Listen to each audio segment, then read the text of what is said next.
Good evening, everyone, and welcome to Chemeketa Community College. I am not Cole Weber. I am Matthew Vincente Palumbo. He's fast to be on a plane to go off to grad school, but let's give some credit where credit is due.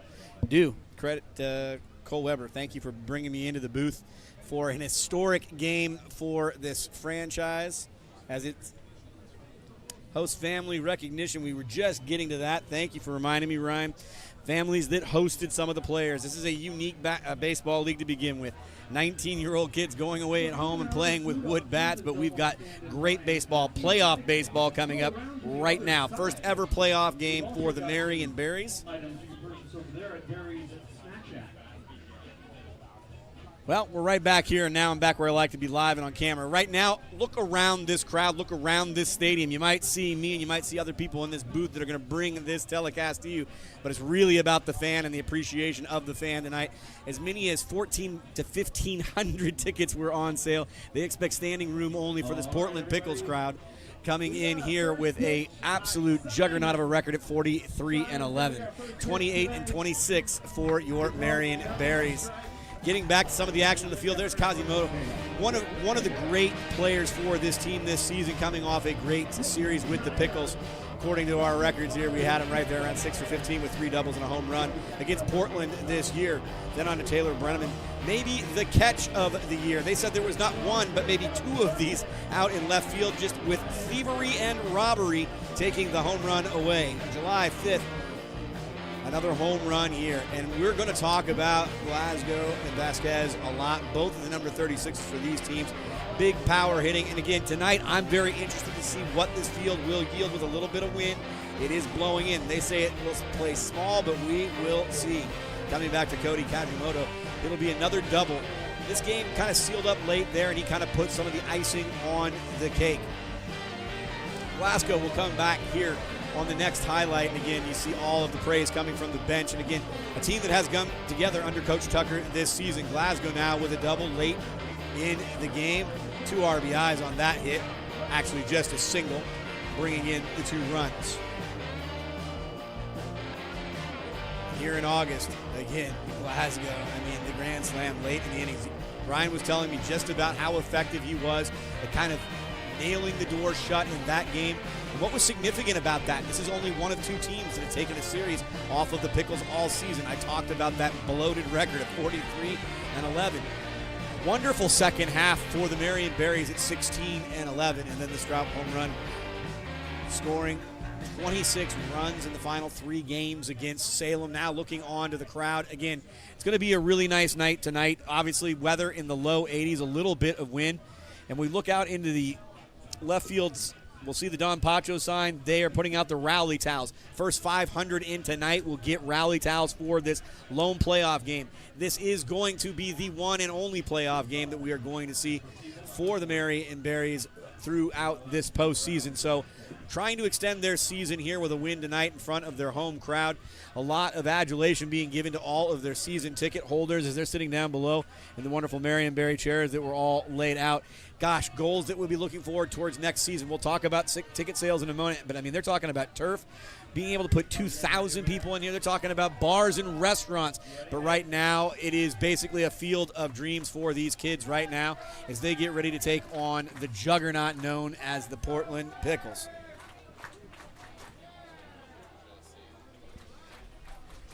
Taking it down for the first pitch, we'll go over to public address, and we'll get you slated for the game.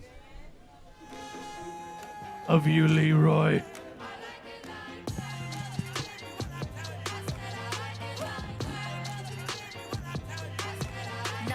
I don't know what that was. Got a permanent fan. You guys ready for some cheers?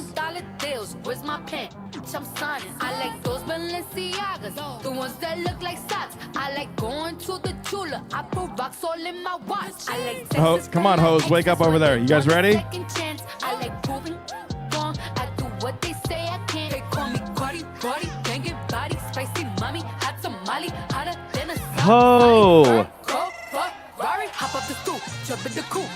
Big dip on top Oh. of the roof, flexing them as hard as I can. What is with the hose tonight? They've been brined a little bit, but other than that, they're fine. I shouldn't set you up like that. That's just too far open. Coming right back here, we're doing get ready for 2026. I know, it's just right around the corner. 2026 season of Marion Berries baseball going to MarionBerriesBaseball.com. So if you're looking for tickets for the 2026 season, because tonight is the last chance to see them in 2025, MarionBerriesBaseball.com. Getting ready for that ceremonial first pitch, Coach Magdalene and Tucker will be out there, but behind the plate tonight, it will be Lucas Naley. It will be first baseman Brandon Lane doing the other umpiring, and our crew chief tonight will be Jim Courtney at third base. We'll be back here in just a few moments right here. Marion Berries coming up against the Pickles here in just moments.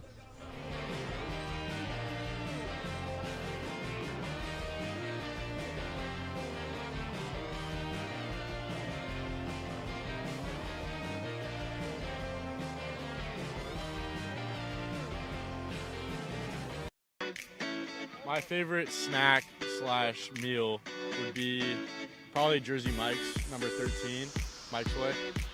It's the go-to, yeah. What high school did you play baseball at? My name is David Roberts, and I went to Liberty High School in Brentwood, California. Who is your favorite pitcher in the MLB? My favorite pitcher is Paul Skeens. How fast do you throw? The fastest I've thrown is 92. What's your favorite MLB team? My favorite MLB team is the San Diego Padres. Go Friars, baby.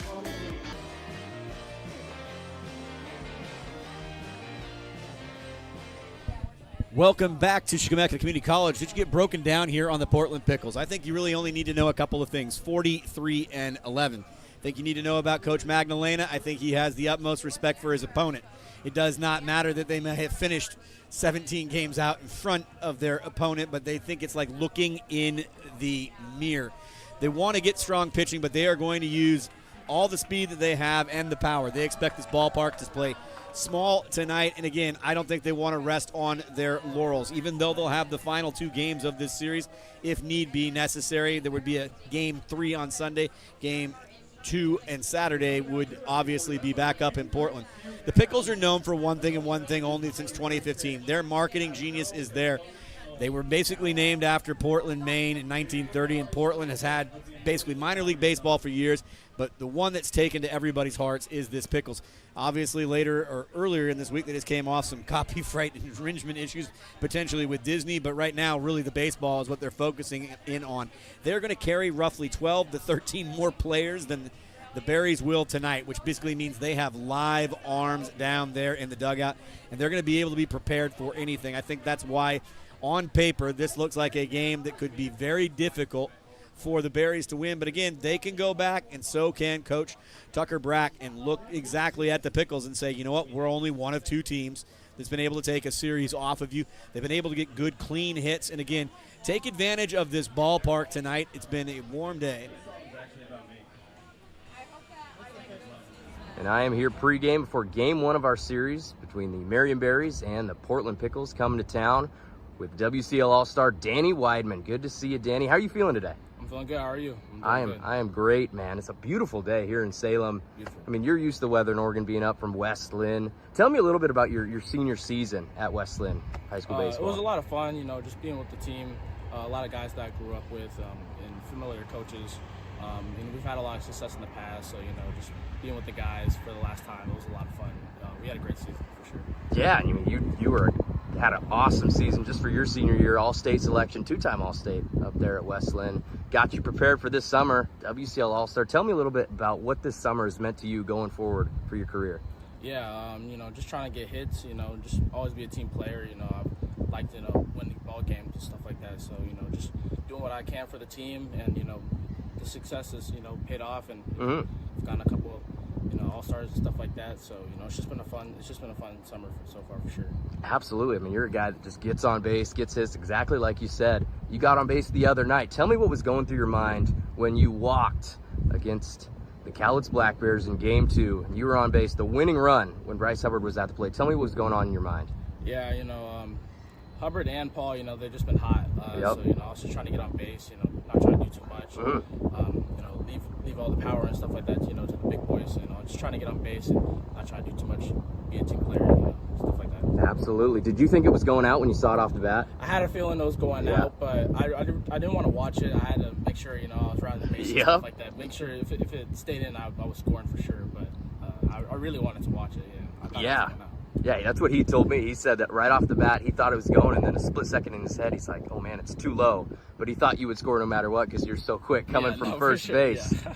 Well, good luck tonight, Danny. Appreciate you talking to me. Good luck against the Pickles. Let's get a win in this series. Public address bringing us out to see who's going to be starting this game. Our player of the game and our player that we're going to be watching down the road just announced just a few moments ago, and that's Andrew Moon of Sprague High School. Andrew Moon, a couple of great home runs for him throughout this season, roughly 4 or 5 on the season. Had a great chance to sit with him while he carbo loaded on some rice and some macaroni salad and some drink that I'd like to know how to get one at the concession stand. Obviously, please support everybody here at the concession stand. As we'll stand and we'll take a moment of silence and we'll get ready for the national anthem before the first pitch.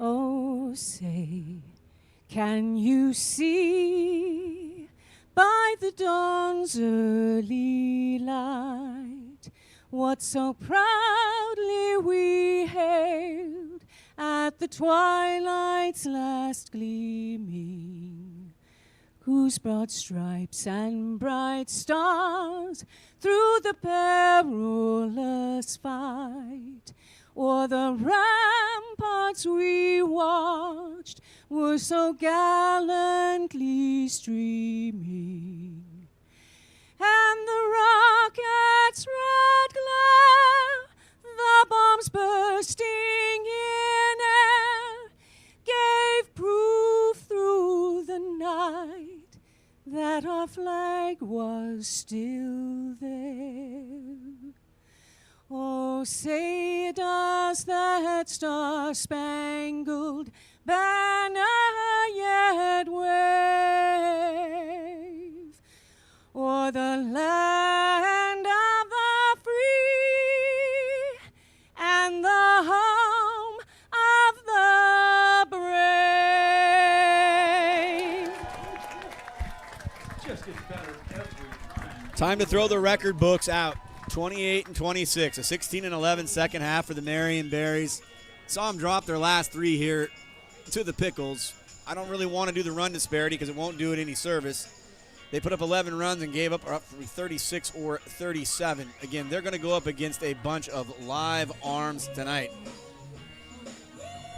Taylor Brennan's got his hands full on the bump tonight. Got to get out in front of these batters. I can tell you that the Pickles attack against the Berries tonight is simple, and it's going to be effective if they're going to do it. They want to get big starts to innings. They want leadoff hitters on, and they want the ability to dictate the pace of how this game is going to be played. If you talk to Coach Taylor Brack of the Marion Berries, and I think you come up with a very simple philosophy. I want to go out and play catch today. We can all remember Field of Dreams. Hey, Dad, let's have a catch. I think today they need to be very responsible with the baseball. Cannot give a team that has 43 victories on the season too many extra opportunities, and you can't also rest on the laurels that you're only one of 2 teams to carry a series win over them in the regular season. Bend and Corvallis are on the other side of this bracket. They'll be playing. Corvallis, of course, they're here. 18 consecutive years at this level, and the Pickles obviously are the defending West Coast League champions, looking for a repeat. As the ball goes around the infield and we head towards 6:35 in the first pitch, we've got all the action coming around from everywhere else. The Corvallis Knight and the Bend Elks, they're about ready to get underway. The Bellingham Bells, Wenatchee Apple Sox, the Edmonton Riverhawks, and the Victoria Harbor Cats all going to be in action around the Great Northwest. This action you'll see tonight, but right now, live first pitch here on YouTube. First pitch is upstairs to the leadoff hitter for the visiting Pickles and Tanner Griffith. Griffith, a 300 hitter on the season. Second one looked awfully nice, but I think we're going to see ball 2 go back up on the screen.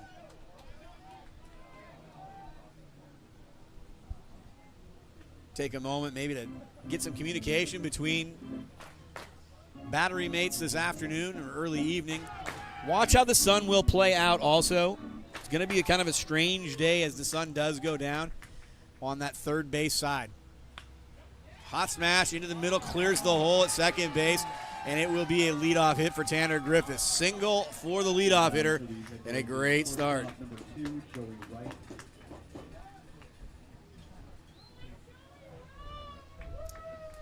Joey Wright, about the last person you want to see up in this situation.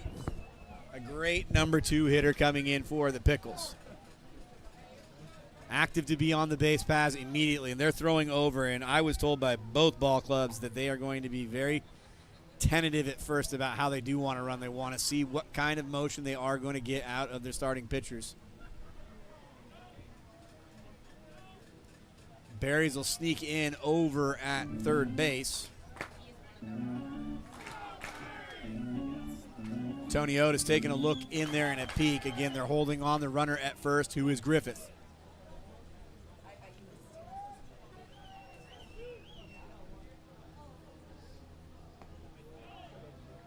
Little bit high, but hey, you'll take it. 0-1 now on the second place batter in the Pickles lineup. Marion Berries came stumbling in, losers of 3 straight, another throw over to first in time. They'd won 7 in a row before that and kind of had themselves in a mentality. Certainly just playing good baseball. And now bunt, small ball. It'll be unassisted as it will be a sacrifice bunt. It will move Griffith over. 1 out now for the Berries, but it'll put a runner into scoring position.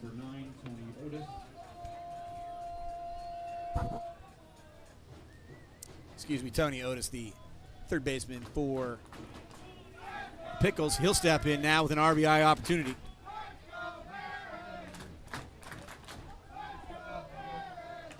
They're looking to bunt again, but high in the zone. Ball 1.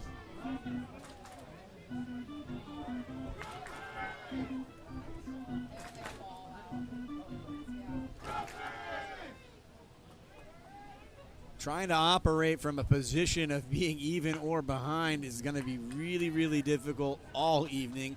Obviously, you'd like to be ahead, but obviously as the home team, we'll not see the Berries until the bottom half of the first inning.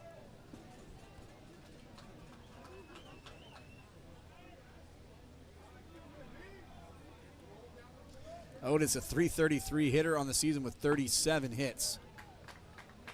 Make that 45 hits, 14 doubles, 40 RBIs. What I said about Wright before, you didn't want him at the plate. He's the second leading hitter in the entire league. But he sacrifices Griffith down to second base. Puts the Berries on watch in a 2-1 count. It'll be 3-1. And I wouldn't be shocked right here if it's kind of the unintentional, intentional walk. There's something you don't see every day. Otis takes off his protective gear. Must not be expecting much here. It's high in the zone, and pretty effective start. 3 out of the first 4 batters are putting the ball in play or on base. Bryson Glasgow coming up right now, and again, this is a player to watch. Stimulates a lot of intrigue about, holds his hands high and he really throws the barrel of the bat into the zone. Tell you right now, you do not have the happiest of bystanders right now with what they're seeing. I haven't gone to what Jenna's given for me to take a look at the strike zone right now, but right now it seems pretty rigid. Better pitch with a little bit more action. And saw how that kind of tailed back in over the inside half, and Glasgow tied up. It'll even up the count at a ball apiece. Runners on first and second. Griffith getting down there via sacrifice from right and a walk for Otis. Late on the swing, and finally, the Berries ahead in the count.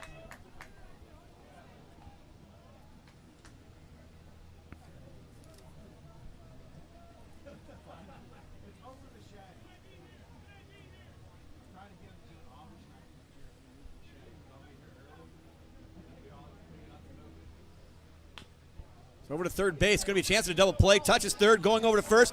And look at the double play turned by the Berries. That is a pitcher's best friend. Bonanno couldn't ask for anything more important to happen right there. That's the end of the inning. And zeros across the board, only with a 1 hit. And that was a leadoff hit. Runners left on first and second. Berries coming up, bottom half of the first inning. I looked at some cars in the parking lot, and oh my God.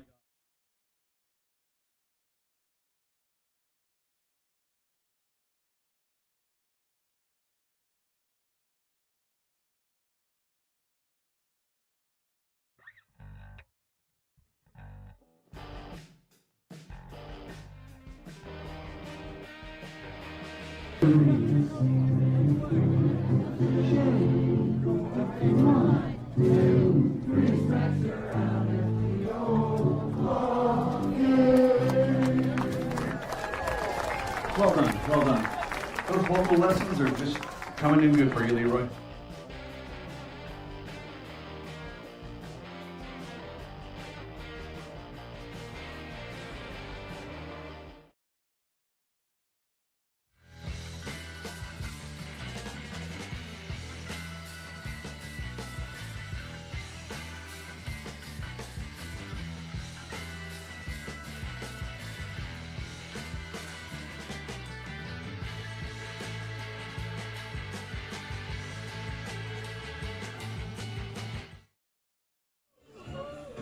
Stepping into the batter's box will be the star of the top half of the first inning. That'll be the third baseman, Cody Kashimoto.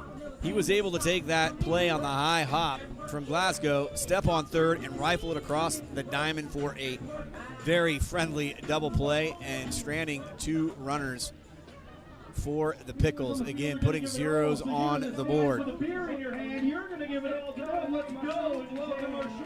Kashimoto will come to the plate. 23 games, he's had 88 plate appearances, 19 runs, 24 hits, 1 double and a couple of home runs, 14 RBIs, and he's walked 20 times. I think that's the number right there you need to watch for. Kashimoto just basically be a humble servant at the plate. Pass the baton, as they like to say, you know, maybe in track and field.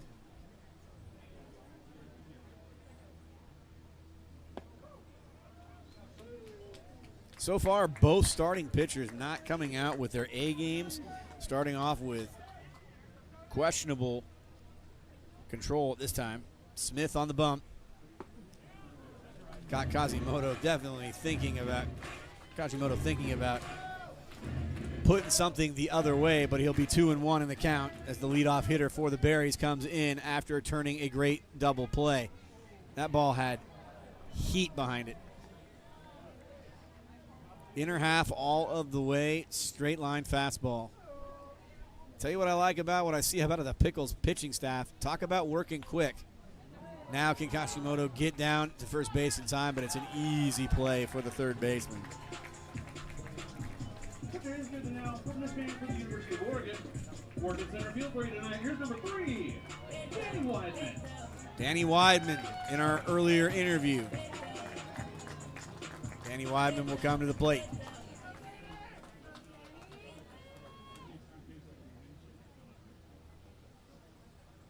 Weidman got a good BP in, hits one the other way, gonna have some air underneath it now. That's the question I was asking about that wind that is blowing out of left field into right field. That ball will tail away, but it's been a 2 quick outs for the Pickles defense. Andrew Moon coming in. Put it politely, Andrew Moon is raking. 353, 32 games, 116 ABs, 41 hits. 0-1 there, fastball on the inner half.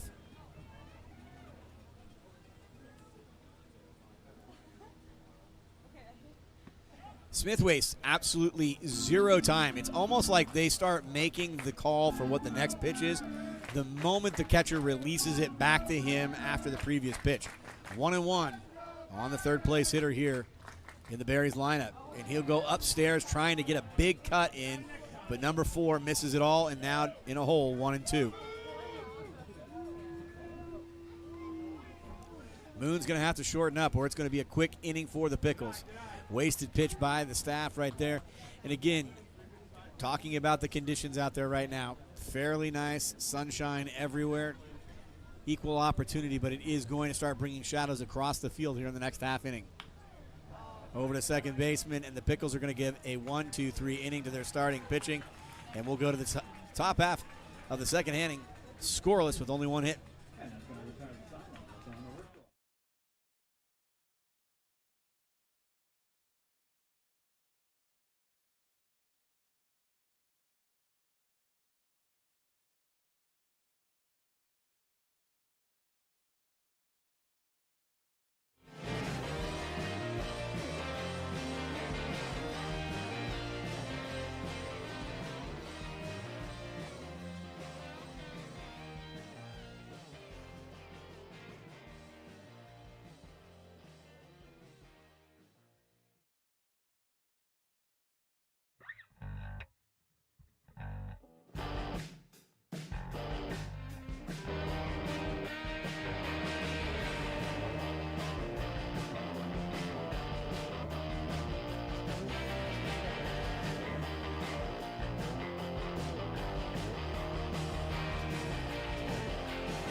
Pay attention to number 27 on the mound for your Marion Berries. That is a great first inning.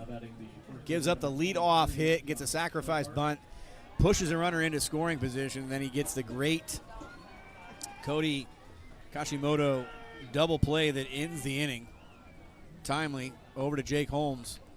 Ended the bottom half of the top half of the first. Now a great start for Bonanno coming out with a strike 1.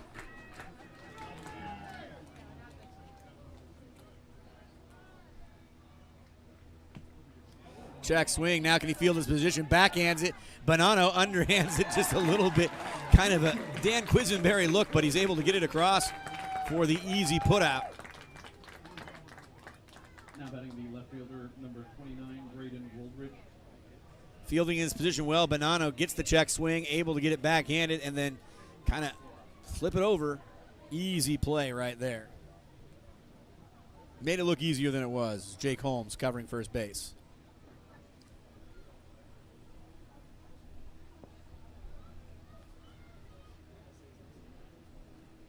1-0 right now. As Bonanno sets back in, pitches exclusively out of the stretch, at least for what I've seen so far. Kashimoto coming in, and the ball tails away for ball 2.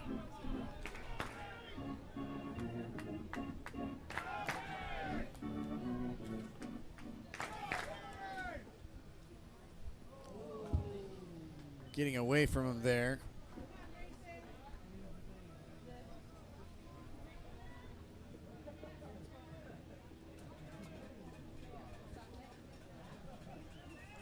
Three and 0. Straight down Broadway, strike 1. Everybody clap your hands. Bonanno battled out in the first inning. Now can he do it here in the second inning? Good look at it, I'll tell you that much. Walks the runner down to first.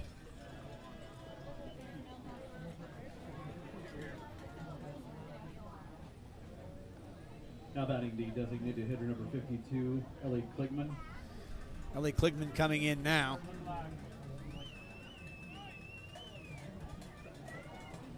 Kligman now, again, is he going to what Magdalena said? They are immediately throwing over. The second they see anybody at first base, idea is to keep that runner as close to that bag as possible. Both coaching staffs having great confidence in their catchers to be able to get the ball down, but they are playing playoff baseball. Playing playoff baseball to me means absolutely minimizing the chances at extra opportunities.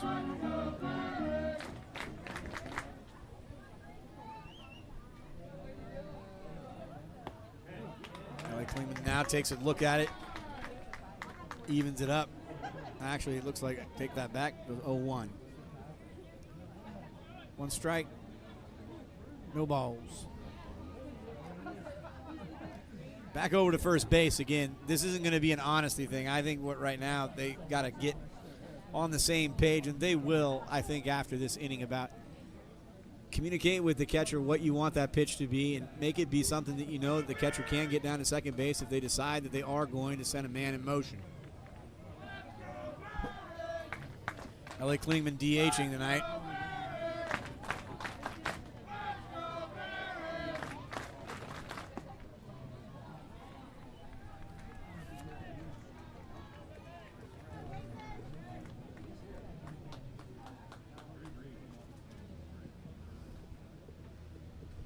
One and one with one out. Only one hit, and that was the leadoff hit by Tanner Griffith in the top half of the first. Late on that. General direction of my car. I think it's safe. Do not see any protection over there, so, you know. Ellie, please be nice. First chance we get to hear this capacity crowd. The chances that we beat an attendance record here tonight, extremely high. There were people lined up block and a half just to get in to see this game. And again, the importance of it being that it's the first playoff game and the only playoff game and the final game of the 2025 home docket. And thank you to Chemeketa Community College. Ball up in the air, it's lifted. Good line of sight going out, and it will be caught.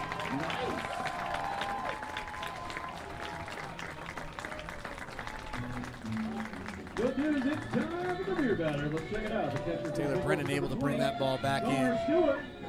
Possibility of 50% off of beverages. Your beer batter.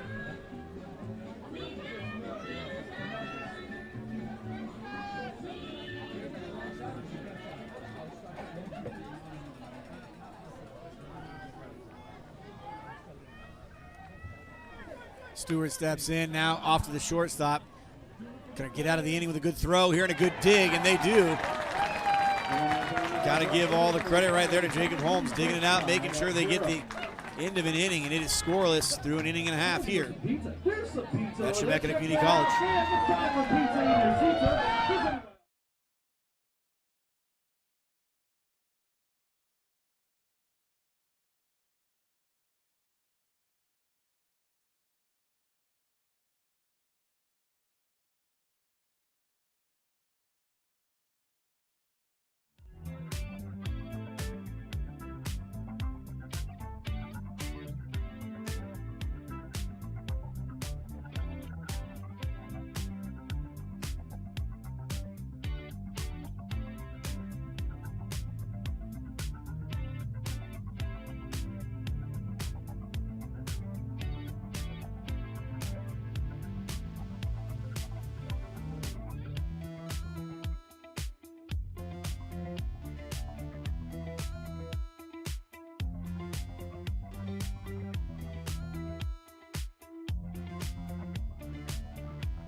Berries Baseball is brought to you by travel4games.com. Take that trip you've always wanted to take at travel4games.com.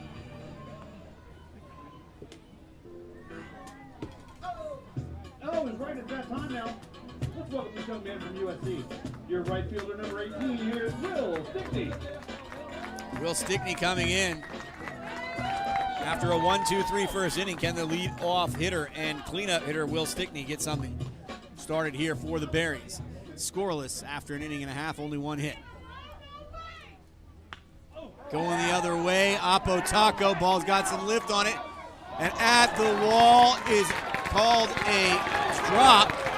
It is not a catch. I think this is going to be ruled a hit and a triple. And the fact he got his hands on it suggests he should have caught it, but that ball was driven deep by Stickney out to right field. All right, keep it going. The hands, keep them going. The young man from St. Olaf is here. You see the ball get great lift, and it just carries and carries and carries until the defender runs out of real estate, hits the wall, and then you will see the umpire make the signal that it is on the ground, leading to Stickney ending up at third base, and the Berries an opportunity to strike first here in this playoff game.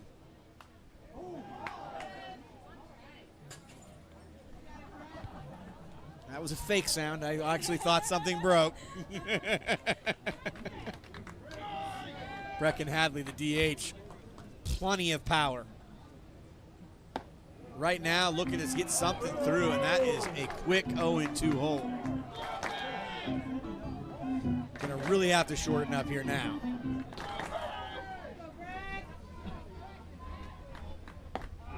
Straight down the highway is that strike three, and that was a quick at-bat. Linfield University, here's number 19, Nick Holm. Linfield's very own, must be very much in his own color right now, wearing purple. Nick Holm coming in right now.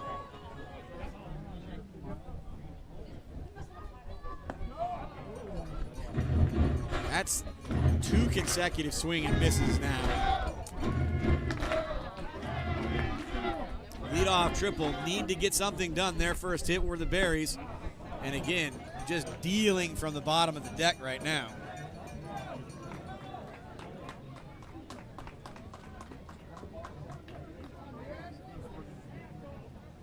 Smith's had no problem with the middle part of this lineup. He went 1-2-3 in the first inning, gives up a triple, mows down the next batter, and he's quickly got the 5th place hitter in an 0-2 hole.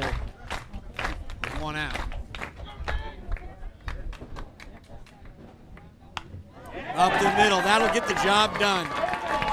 It'll be a fielder's choice, but an RBI, and goes on the board first. It will be for the Marion Berries, leading 1-0 after the Stickney triple.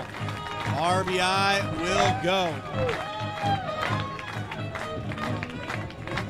to Nick Holm. Community College and McMurray High School. Welcome number 9, Ben Allen. Ben Allen coming in.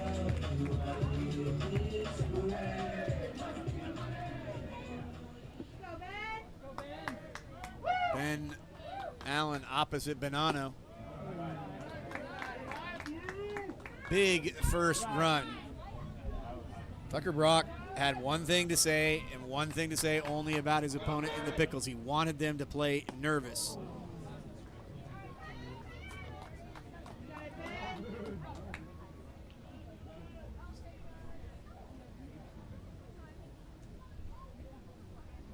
Smith ready to operate again. Gotta love catchers and pitchers when they get a great communication. One of my favorite things to watch. And this is a great replay here from Ryan, as he's fully extended out in right field, and then the ball is going to carry him off of the wall that leads to a triple. And there is no official marking of an error, so they did give it a hit. I think that's absolutely credit to how well the ball was hit. Capacity crowd now on its feet looking for a 2-out rally, 2 strikes. And man, Smith just mows him down, but he ends up giving up the lonely run. We'll head to the top half of the 3rd inning in a very quick game so far. And it's the Berries on top, 1-0. If you want to look down the third baseline, it's time for the chip bag race brought to you.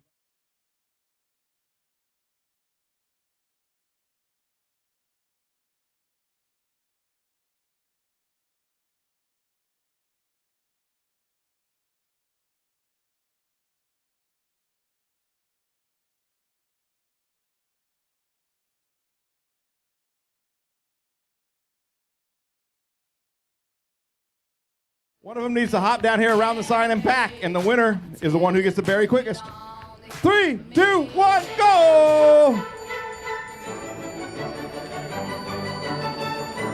Oh, sea salt and vinegar breaks out the lead. Jalapeno goes down. Sea salt and vinegar, statistically always going to win. Give it up for sea. Oh, Honey Deshawn bites the dust. Thank you very much, Kettle Chips, for sponsoring the chip bag race all season long. The best smelling factory in Salem.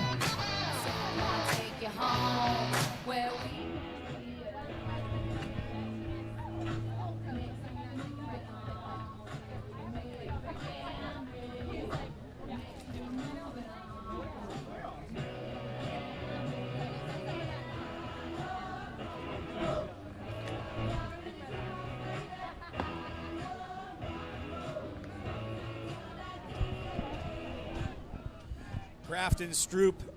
Now batting for the Pickles, the second baseman. Second baseman for the Pickles steps in. He'll go up against Bonanno, and Bonanno has now been given a gift, a 1-0 lead.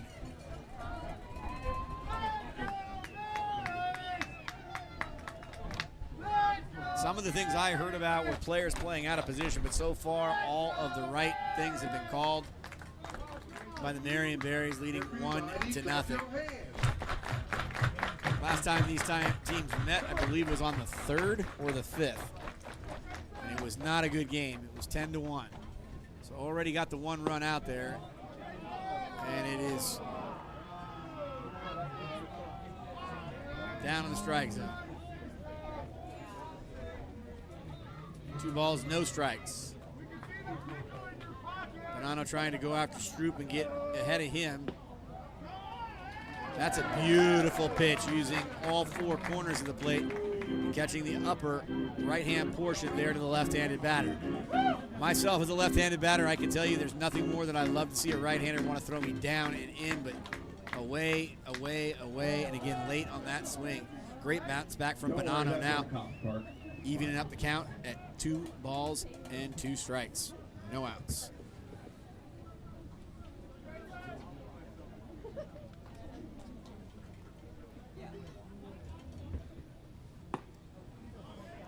Bonanno having a little bit of trouble with control, and again looking to not go a 3rd consecutive inning with putting runners on.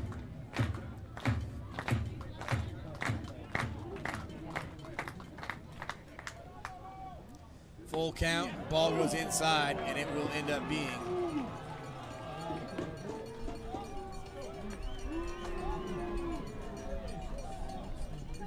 now batting the right fielder, number 13, Tanner Griffith.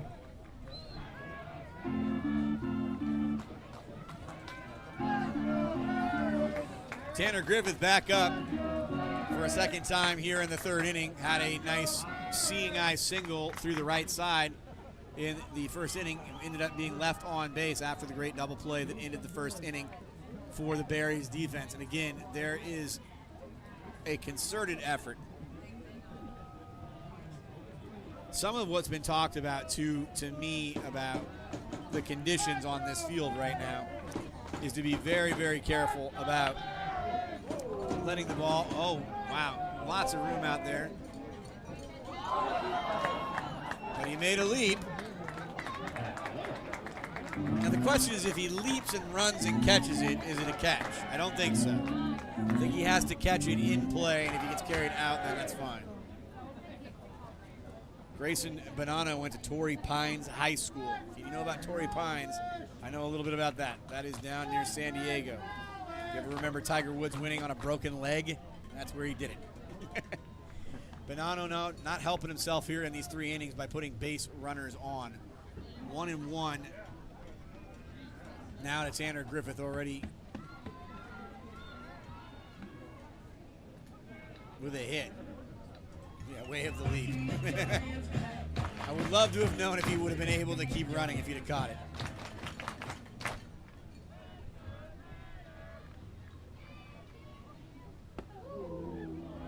Griffith kind of using his agility to get out of the way of that Bonanno offering. 2-1 now to the leadoff hitter for the Pickles, up for a second time here in the third inning. No outs, and if you're just joining us, the Marion Berries up 1-0. Slightly different than we're seeing, obviously, at the higher levels of baseball right now. Again, I was told they will throw over ad nauseum today. They do not want this to get into a running race. And that was almost, gosh, it just would have been one more foot. May have been able to get out of there with a play at first base, but a second single now for Griffith. Now 2 for 2 on the day, and then you bring up Joey Wright, which again is a scary proposition for any lineup.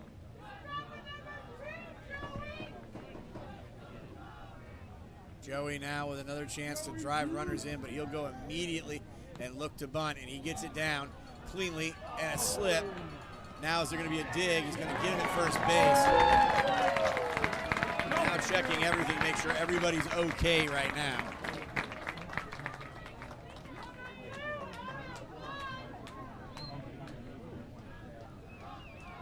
Now batting the center fielder, number 9, Tony Otis. Tony Otis now will come to the plate with 1 out, and there's runners now at second and third. A real opportunity for the Pickles now to get back ahead with a base hit. Otis goes fishing outside as Bonanno smartly trying to throw away from the third baseman.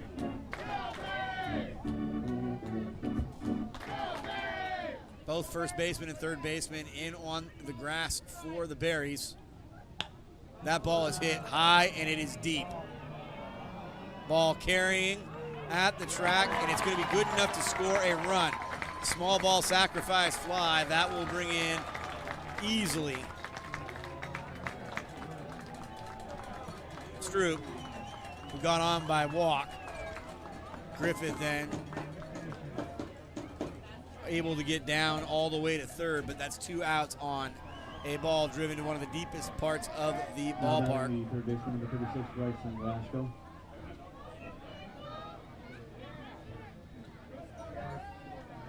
Weidman with the catch out there. Now Bonanno goes back in there and trying to get some more action out of that. He wants a little bit more movement, just not getting it yet. Bryson Glasgow now with a chance to bring the Pickles ahead, but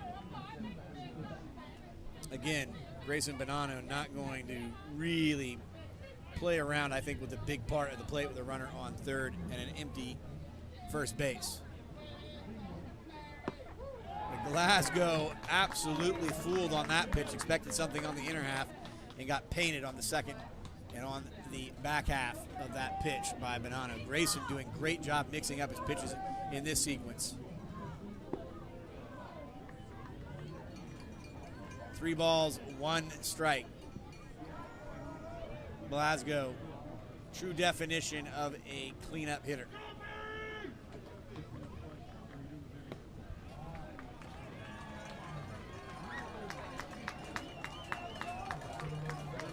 He'll take ball 4 and he'll end up on base. And again, the base running is mounting for the Pickles. That's something they want to take advantage of.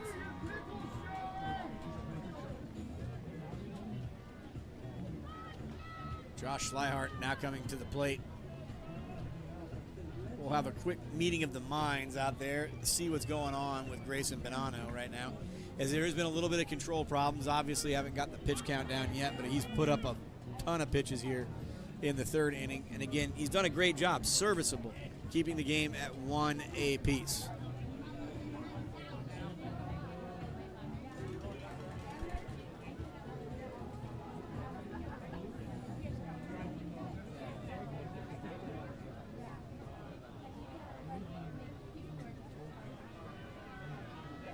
Bonanno's visit is a short and sweet one.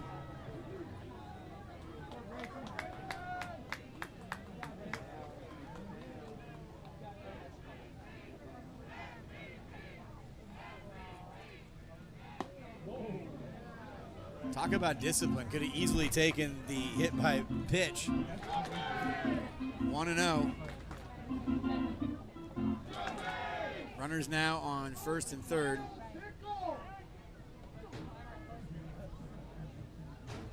I'll agree with my counterpart in the booth. I'd be very wary of that throw with a runner on third like Griffith. Griffith's going to be actively looking at that anyhow.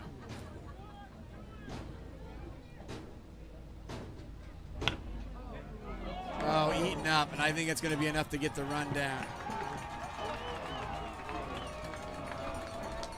Just eaten alive. The term that we used to use was a frozen pea. You know, the ball looks like a baseball, and then it becomes the size of a frozen pea.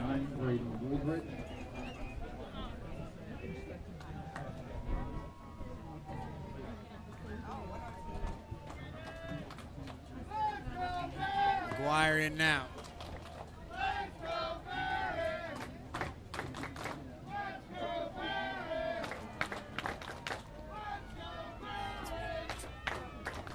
Woodbridge in now. Banana now has given up 2 runs. Griffith able to get in there on. They're being nice out there on the official scorers table. They're not going to give an error.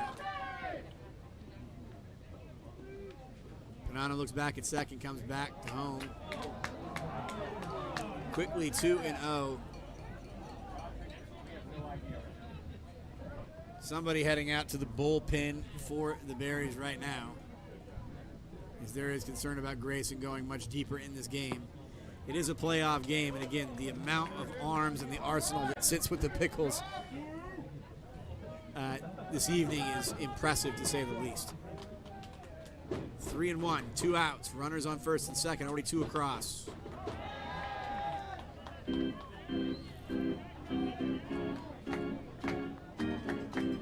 Braden Woodbridge will sit in there now with a wonderful count to drive the ball. All runners will be moving here. 3 balls, 2 strikes.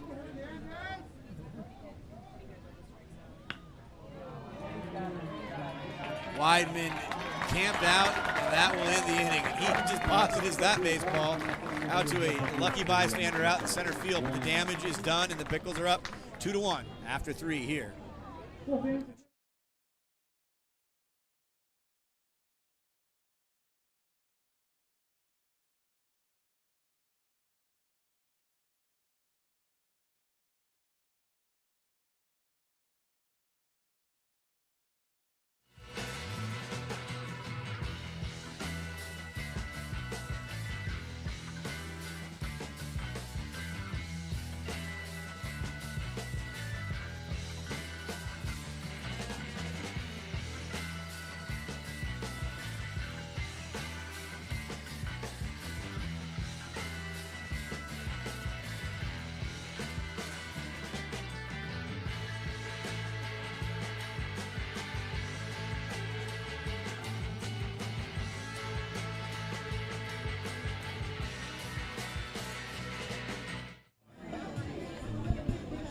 Well, the lead for the Berries was short-lived, but we'll take a look around the rest of the West Coast League scoreboard here, starting with the Corvallis and Knights of the Bend Elks. That game taking place in Bend. Corvallis in their 18th consecutive playoff appearance, up 3-2, and that's after the bottom of 1. That was an explosive first inning. Top of the second, it's the Bellingham Bells 1-0 over the Wenatchee Apple Sox.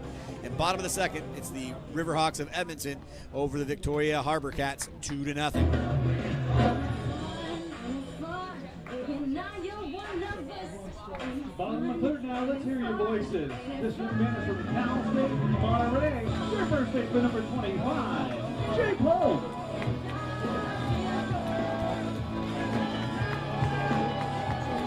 First baseman Jake Holmes will step in for his first plate appearance.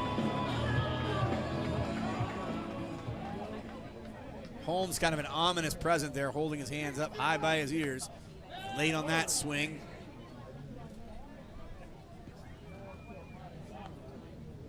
Smith again just been dealing. He just gets in there, and I mean, he's in a groove. He stands on the same spot on the rubber, and he goes through the same sequence. It's almost like a seance when he's on the mound.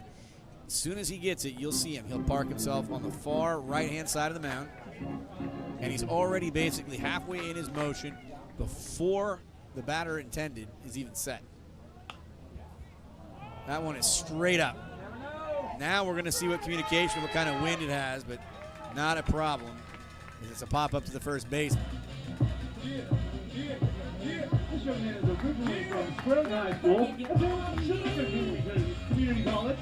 Please welcome your left fielder, number 17, Taylor Brenneman. Taylor Brenneman will now step in, batting in the 9-hole.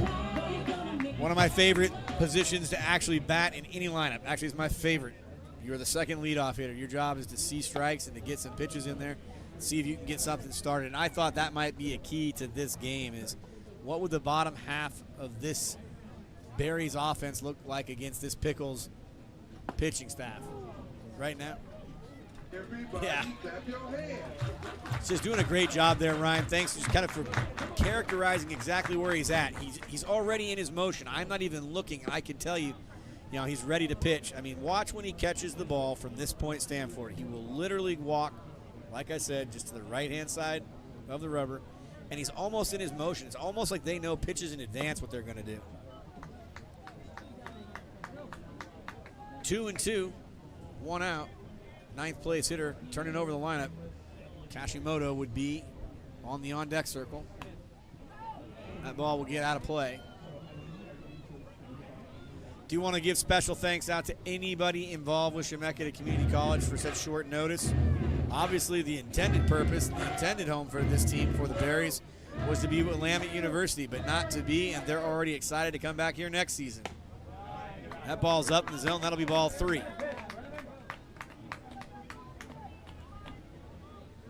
Brenneman got to be disciplined here now with Kashimoto waiting on deck. I thought I was getting one. Not so close. I wouldn't have caught it either. Line drive directly back. Good timing from the 9th place hitter here.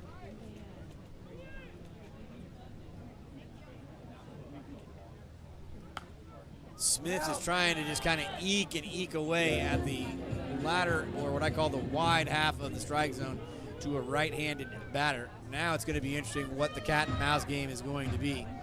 Again, he has not deviated. He steps onto that one spot on the rubber. He gets one look, and I don't think they're actually calling it out. Oh, that ball's hit hard, but plenty of air underneath it. Wow. Brenneman gets every piece of that baseball, and it is hauled in by no problem from the Pickles defense. Put your hands together for this young man from St. Mary's College. Working shortstop with number 5, Cody Kashimoto. Hello,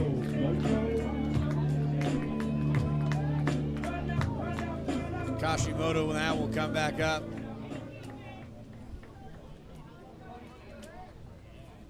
Second time through, and that's a line drive. Ball gets down, nice wide turn. 2-out rally now possible for the Berries.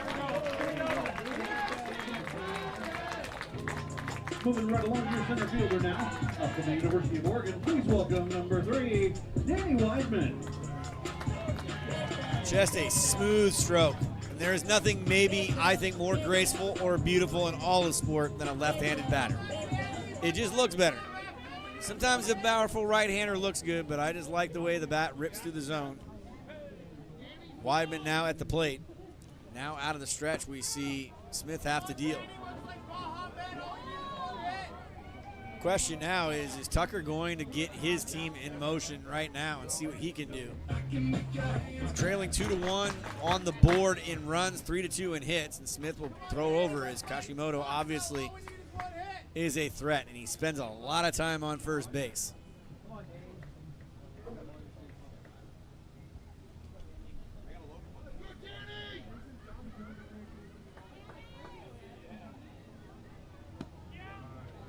High in the zone, 1-1, 2 outs.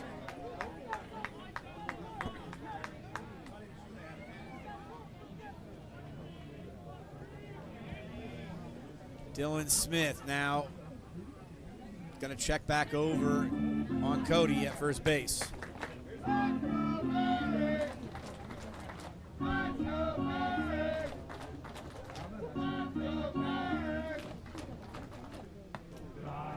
Outside ball 2. One of the funny conversations I got to have with Pat Zajac, the general manager of the Berries, is somehow they were able to win this series, trying to figure out how many passports they would have to get people across the border to see who they could play in Canada.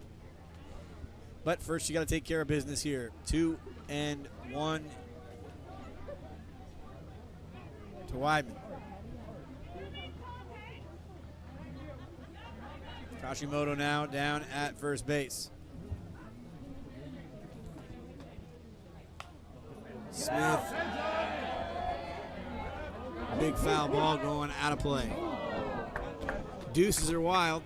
2 outs, 2 strikes, and 2 balls. Bottom half of the 3rd inning.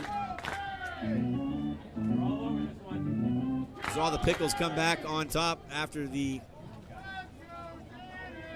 bottom of the 2nd run that the Berries were able to put up. Pickles were able to answer back with 2 and lead by a run.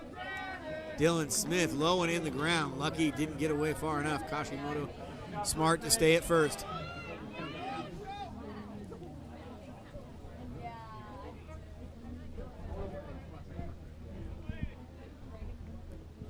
Smith's going to go back over there again.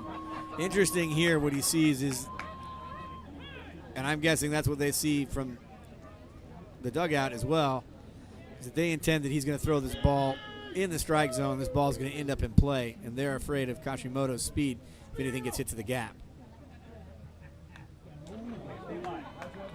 Good swing.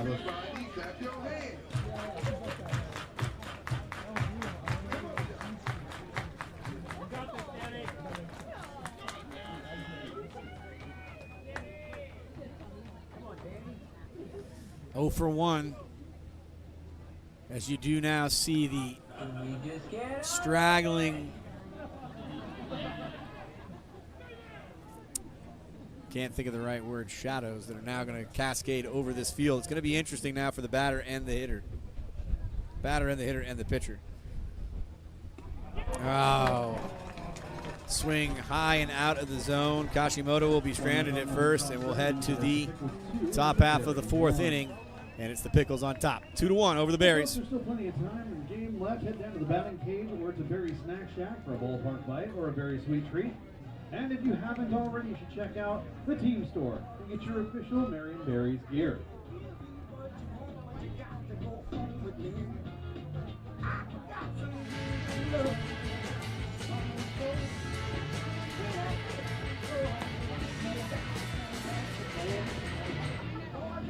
Well, I sang 7 Summers a couple nights ago. It was pretty good. 7 summers ago.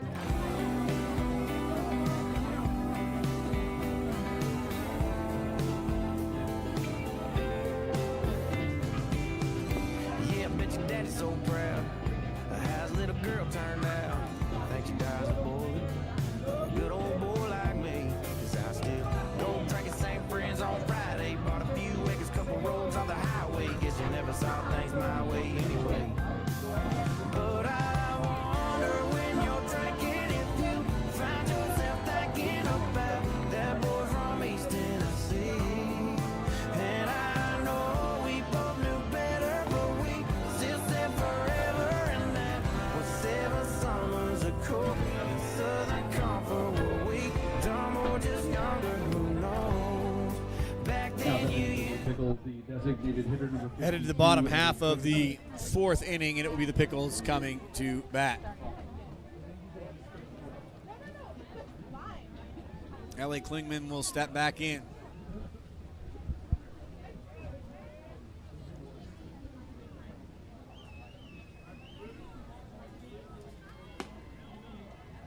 Bonanno's first offering is a ball.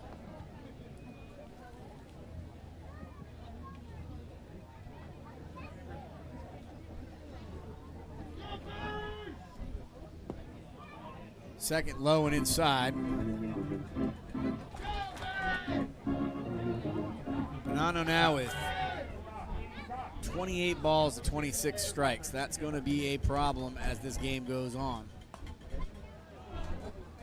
That's quickly 3-0. And they have not been close. Klingman 0 for 1. in his first plate appearance. Second plate appearance now. He'll see strike one. 3-1.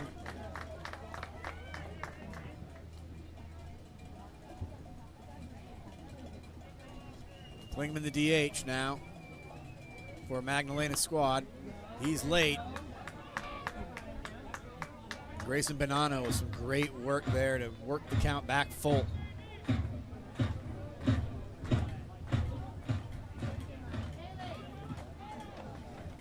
Klingman trying to size him up now. Has had 2 good swings.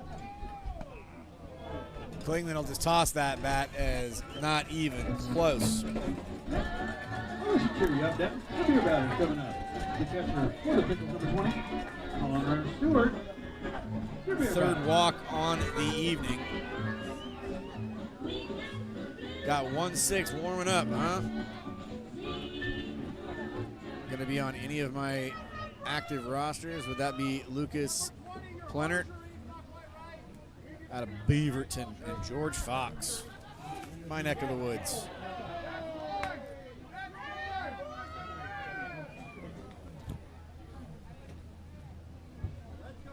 Connor Stewart looking for some small ball, and again, what you're looking for here is 27 basically outs of pitch and catch.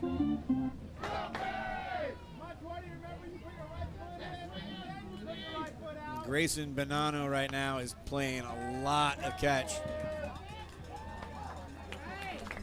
Sacrificing over again is Stewart.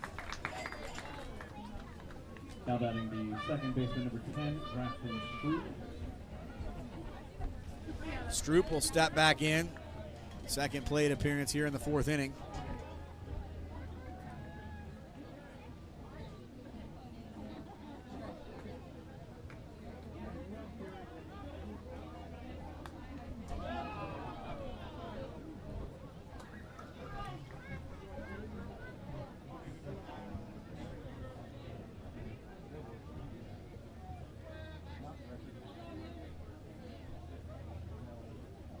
Grafton Stroop.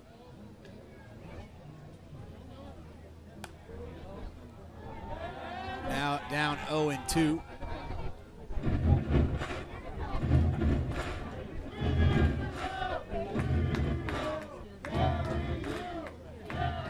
Weidman out in center, Stickney out in right, Brenneman out in left. Up the middle, well done. Now going to have a chance to get the lead runner. Well done. Didn't get quite the sequence there between 1, 5, and 6. But good baseball there, fundamentally played by, as Nick Holm will end up getting the put out. Now batting the right fielder, number 13, Tanner Griffith. Ball goes right back up the middle, and then you got to give Bonanno the credit. Does the right thing. You're supposed to run him back to the bag from where he started, gets him to second, and then the throw will get down to Holm, and Holm will be able to apply the tag. Great play. Needed it too. Momentum clearly on the side of the Pickles. We've already said that we saw action in the bullpen, so the question is how much more has Grayson got left in that wiry arm of his right now? And back from when I was raised, Jenna, I don't know what they used to tell you, but they told me when you throw it over to first, it's like throwing another pitch. I don't know if I like it, but I also understand they don't want him running rampant. Just want to keep his arm as live as it can. Ooh, beautiful pitch. Brought it back into the zone. Didn't see if it was high or low, but it certainly caught enough in the zone to warrant another look. We don't have an eye in the sky, though. What did it tell us? What did it say to you? Tanner Griffith's in there, and this is a dangerous hitter right now. 1-1 with 2 outs.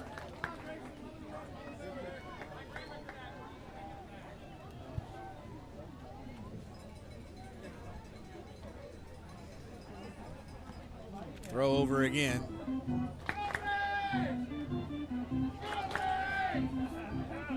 If we do see Lucas Plenert come in, he graduated from Mountainside High School in 2024. He's the 13th ranked righty and 37th overall prospect in the entire state of Oregon. made 14 appearances and started 6 games at George Fox as a freshman in 2025. Went 0-3 in 38 1/3 innings for the Bruins, posting a 7 ERI with 43 strikeouts and 12 walks. Now what's really at hand is, can you get rid of Griffith?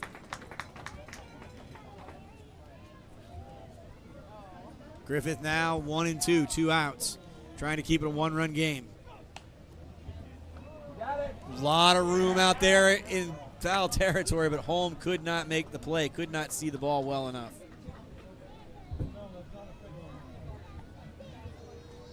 Talking with Coach Magdalena of the Pickles, we talked about how this reminded me of the old Oakland Coliseum or some of the Oakland days. Watch Carney Lansford out at third base. You'd have to just shield your eyes because you have to wait for these shadows to cast out over to where the playing field would basically be even again. But right now, you have the player or hitter still in sunlight, a little bit of sunlight on the pitcher, and again, it'll come in and out. So it's going to be hard to pick up the spin at certain times. 1 ball, 2 strikes, 2 outs. Runner in motion. Went a little bit early, but it'll be an easy play to the second baseman, which will retire the side. We'll be back for the bottom half of the 4th inning, coming up here on the West Coast League action here at Chemeketa Community College.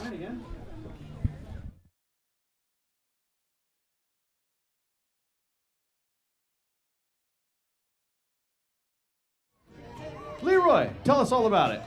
Well, this is the one race that you watch the children and feel bad for their parents. Some of these kids take forever to get ready in the morning, and it's very obvious.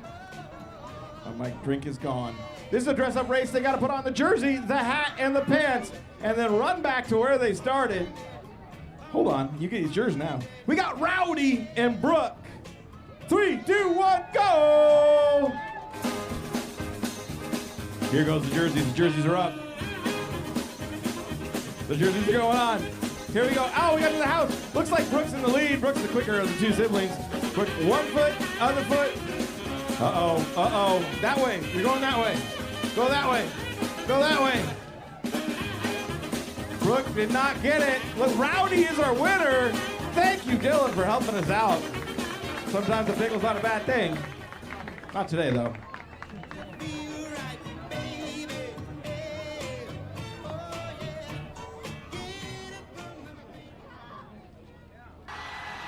Here comes the local boy from Sprague High School, now attending Loyola Marymount. Your second baseman is here at Mooney, number 4, Andrew. Our player to pick and player to watch today, that was Cole's pick, and that's to stand by me now. It's the MVP pick, is going to be on Moon.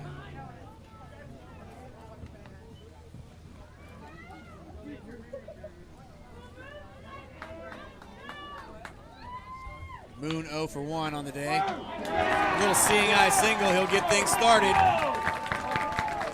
Can't complain with that start at all. Moon spelled M-H-O-O-N, not Moon, but Moon.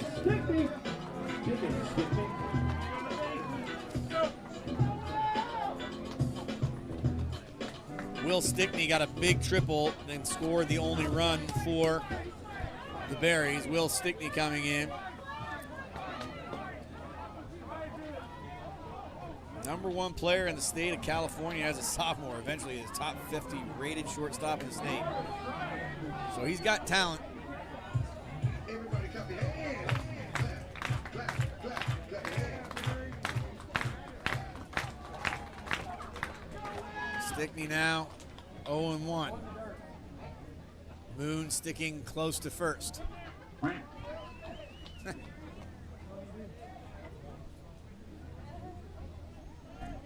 Shadows grow longer now. Stickney now almost all the way out to the pitcher's mound with his shadow.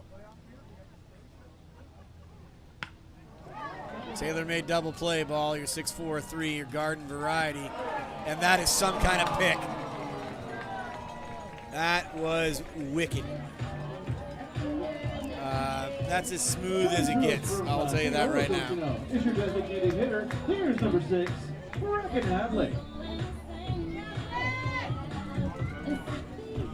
Slaychart just dug that out of the ground like it was nothing.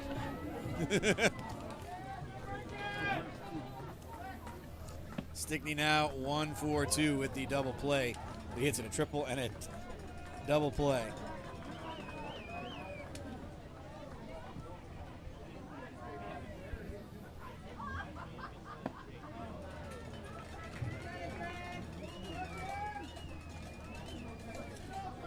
Andrew Moon erased there as well.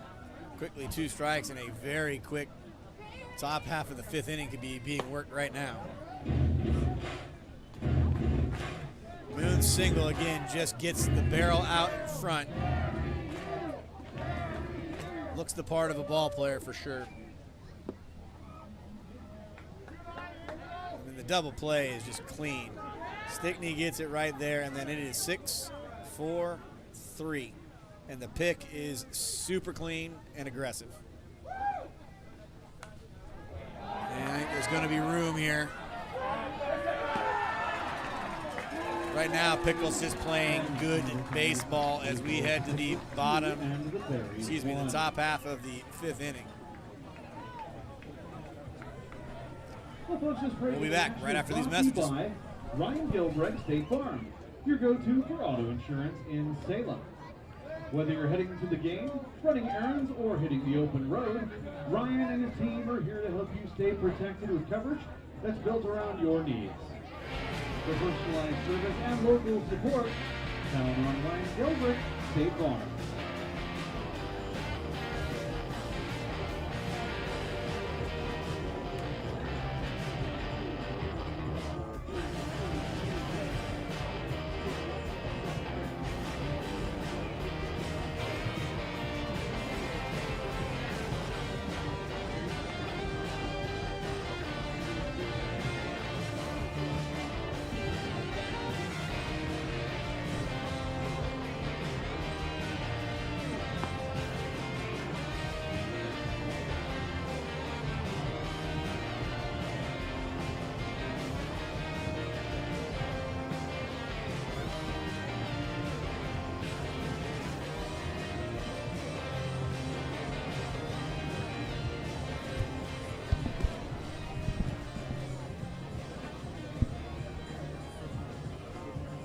Marion Berries' first playoff appearance in its first year.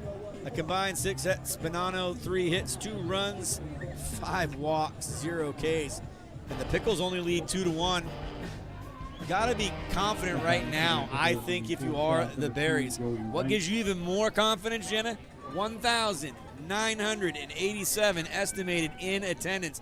That is according to General Manager Pat Zajac. That shatters all records so far in this inaugural season in its first playoff game. All good news. Now, Wright comes to the plate.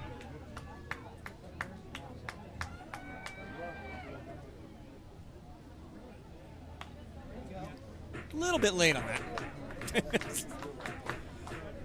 1-1, no outs here. As we get into the top half of the 5th inning. Finally getting Griffith out there at the 4th inning, now 2 of 3 in the game with a couple of singles. Good offering there coming from Bonanno. Again, his ball to strike ratio, nothing to send anything home about, but he's kept the Berries very relevant in this game. Swing and a miss. They're going to call it a foul ball. It'll go 1-2.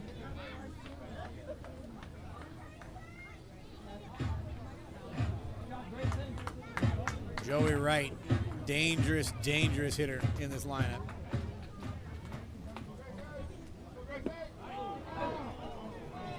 Didn't take a look down to see if he offered at it. Looked like he made a small motion. Can't say that he broke the plane. Number 2 at the plate, 2 balls, 2 strikes. Make that 3. Bonanno with his first strikeout to go along with his 5 walks. Great job by Ryan getting us some in-game stats there.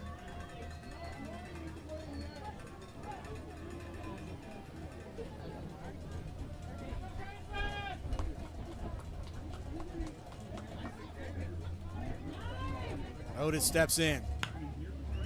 Hot smash now, backhand, a big throw coming from Kashimoto. Great dig by Holmes. Woo! That's good baseball, friends. If you don't know what good baseball is, just go ahead and take a look at that. The efficiency that Kashimoto took to make that backhanded play, get up, rise up to his feet, and then take advantage of the elder statesman and the big man there at first base, digging it out for him. Bryson Glasgow now steps into the box. This is a one-man wrecking crew. Looks like a toothpick in there. He'll take strike one. Games take on their own energy and their own flow, and right now his game has a rhythm to it. Grayson Bonanno, after getting a strikeout, starting to throw a little bit more. There's not much left, I think, out there. Again, the pin still stays active. Looks like only one player up at the time. Lee got out in the inner half. It'll be 2-1. 2 outs. Teams combined for 3 runs and 6 hits now here in almost 4.5 innings of baseball. Up the middle, and that will extend the inning.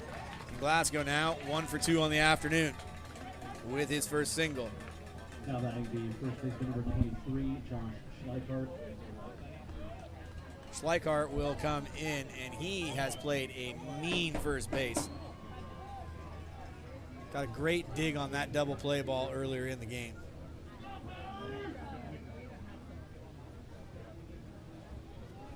Schleichert now in there with 2 outs.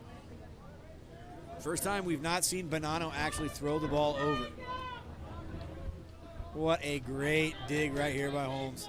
That bounce is as tall as he is high, and I'll tell you right now, when he was on the full extension in his stretch, I think that fooled everybody at the plate. I think that fooled the catcher, the umpire, the player, and the pitcher. 2-0 now to Schleichert.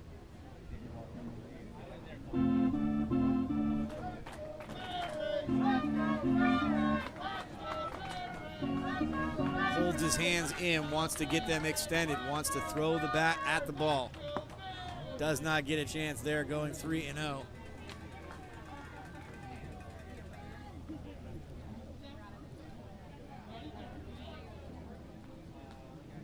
Braden Woodbridge will be on deck waiting for his chance. That ball is up pretty high. Weidman going to corral underneath it, and he will get it for out number 3. More batters to come now for the Berries. They're just trailing 2-1 here in the bottom half of inning number 5. Blackberry Commission. I'm going to send it down to Leroy, who's with our contestant, and their name is Shauna. Shauna is ready. Here we go, number 1. Oregon is the #1 producer of boysenberries in the United States. True. That is correct. Question number 2. What color are the flowers produced by blackberry plants before they fruit? Yep. Pale pink, white or pale pink, light purple or red? White. White is correct, and here's the last one. In addition to frozen blackberries, Oregon ranks in the top 5 U.S. producers of which berry? Red raspberries, blueberries, strawberries, or huckleberries? Strawberries.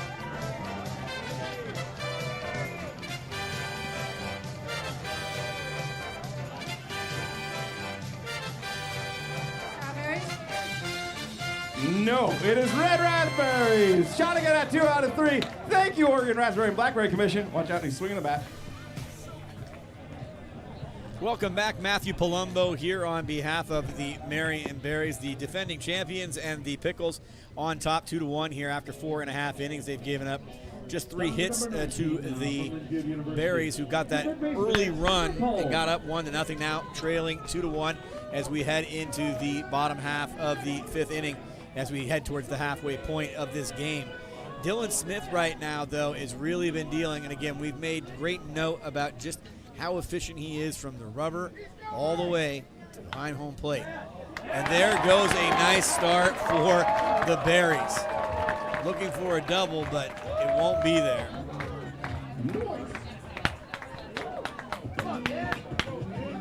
10 goes 9 now. Local young man from Mary High School goes Nick up Holm now 1 for 2 with the single. Number 9, Ben Allen. Ben Allen will come up now. Gets the barrel out in front. Maybe it makes contact with the glove or third base, but the ball will ricochet away, and it will allow Holm to arrive safely at first base. Now bunt being shown. Great block from behind.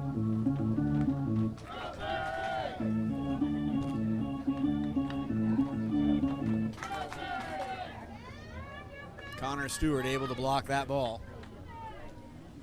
Smith now 36 strikes with 16 balls. Quite a better ratio as Allen waves and misses.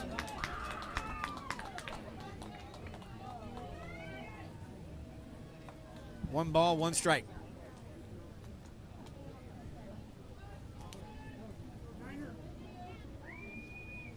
Ben Allen behind the dish. Able to cajole a ball out of Smith.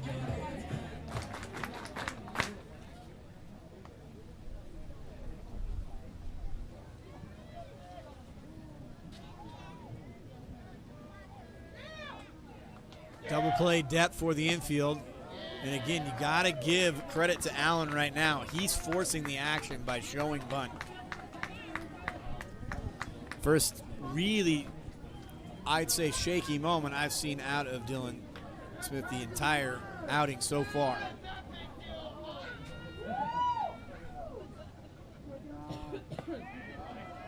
Smith will take a base on balls, pass the baton. Here we go. Should bring up Jake Holmes, first baseman for the Berries. No outs, runners on first and second, and a real opportunity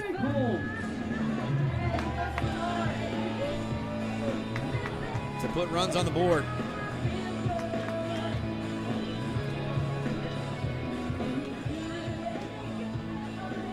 Dylan Smith having a conversation with his battery mate. There is nobody, to my knowledge, warming up. It's also 1-6 out there as well, huh?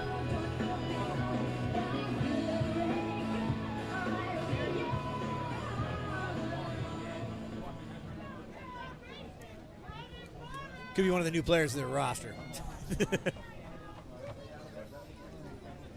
Smith now will take a look back at second base. New count. And Jake Holmes coming in now, maybe looking to bunt in the 8th hole, in the 8th spot in the lineup. Everybody clap your hands. It happens, man, it happens. Also could be a joke about how I'm short. It's the highest foul ball I've ever seen on a bunt attempt in my life. That I will say, at least that I've called. That went above us. 0-2, I don't believe we will see Jake Holmes try to bunt again. Now Dylan Smith has a lot more room to work with here. What would he like to do?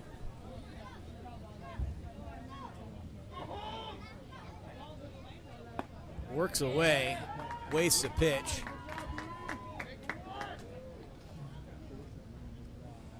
Holm and Allen are already on.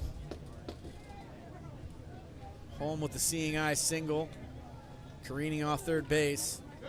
Base on balls for Allen. Whew. I didn't even see that one coming. Straight down Broadway. That's strike 3. Don't think there's much to complain about there. Taylor Brenneman. Left fielder now coming in.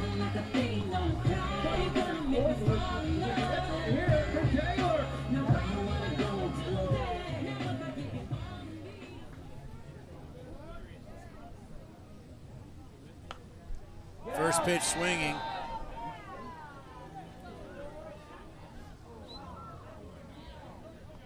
And it'll be interesting now as the shadows definitely take over most of the infield. About half of it. Both teams with 4 hits apiece. Still the Pickles on top, 2-1.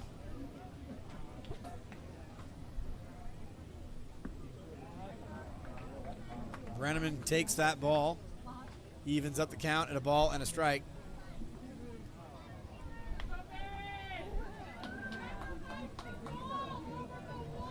Brenneman 0 for 1 in his second plate appearance.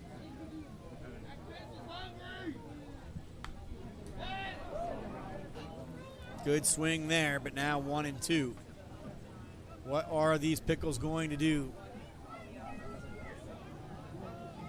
They've had runners in scoring position themselves and have not been able to get anything across. Now the Berries in that same opportunity with their 9th place hitter in there trying to do damage. Gets out a little in front now. Evens up the count. 2 balls, 2 strikes.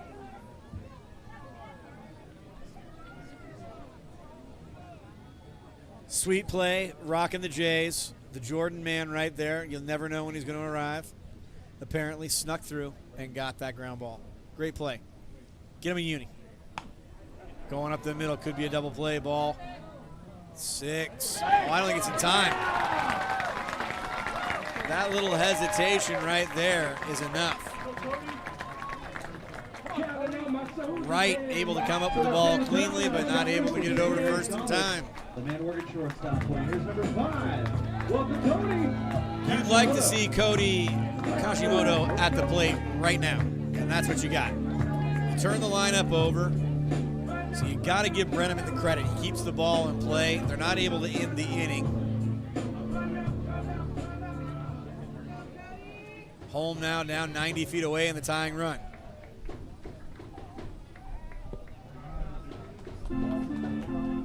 Low and away, and Kashimoto tells everybody just to hang tight.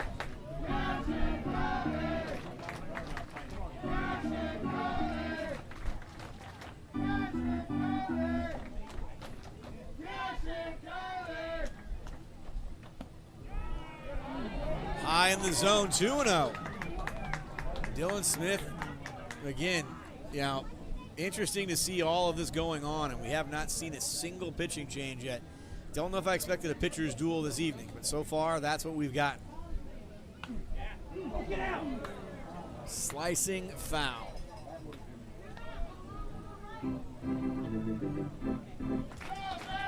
$16 again, okay. Now we're going to find out what these kids can do to get that baseball. There's no one sneaking through the chain link fence, Ryan. Oh, no. There goes the hat underneath. And throw over to first. The game within the game. How do I get a foul ball? Cody Kajimoto now. Again, effective hitter right now. Needs to find his best pitch right here and get something out of the infield. Almost got hit. Turns away. 3-1 now. Weidman would be next.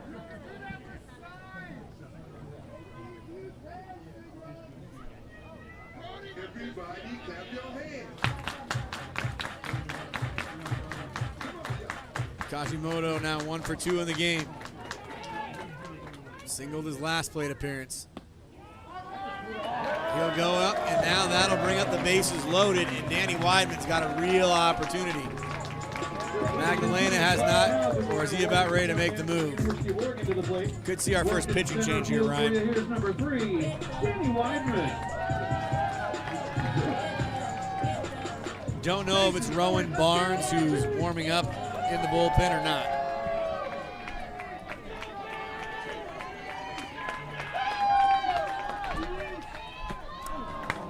Weidman came right after it, just needs to get something in play. I'm not against right now how I see the defense lined up. I wouldn't be at all against trying to bunt for a base hit right here. He's close to being down 0-2, but it's 1-1. I'll mention this to the crowd again. This is important. I mean, the Pickles are 43-11. They're 22-7 in the second half of the season. Ball hit deep. Lots of room to run out there, and it is corralled, and that will end the threat for the Berries, and they'll leave the bases loaded as we head to the top half of the sixth here in West Coast League action. We got our special competitors today. We have Jeff and Lemmy. Lemmy's a Pickles fan, but we don't hold it against him. Here we go. You guys are ready? 3, 2, 1, go! And here they go. Jeff's Coors Light is driving the trike, while Lemmy is trying to figure out what a pedal is. There we go. Come on, Jeff. Oh, a swap out of the beer halfway through. Uh-oh. Lemmy's getting confused. Barry's trying to correct your steering. Jeff is going. So is the Coors Light. Jeff and the Coors Light. Jeff is taking the wrong route apart. Lemmy's going backwards. The winner is Jeff. Thank you, Capital Auto Group, for sponsoring today's very circuitous trike race.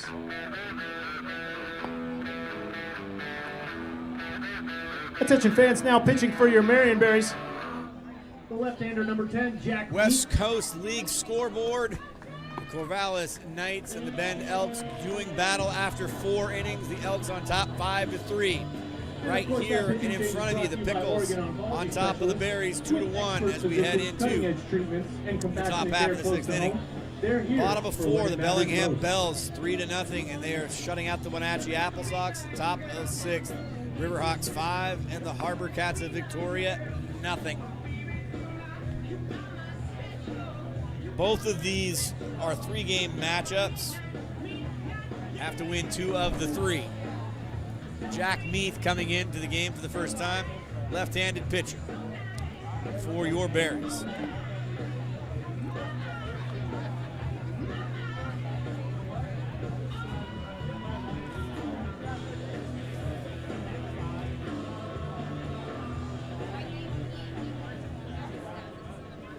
Leading off the inning for the Pickles, the left fielder, number 29, Braden Woolridge. Braden Woolridge now stepping in.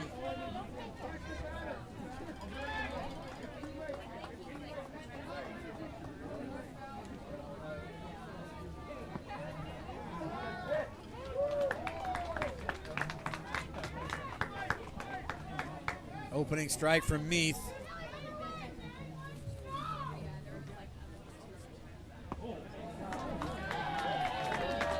Quickly 0-2.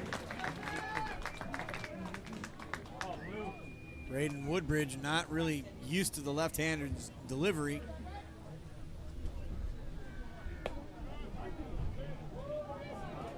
Whee! A little bit inside.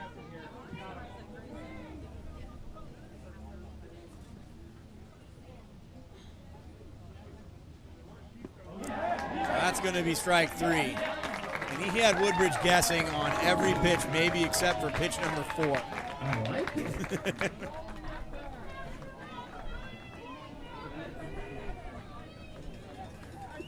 Now batting for the Pickles, number 43, Luis Castillo.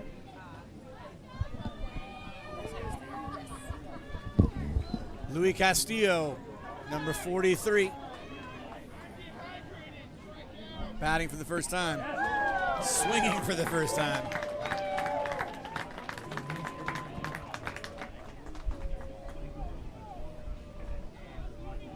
Classic big hitter stance.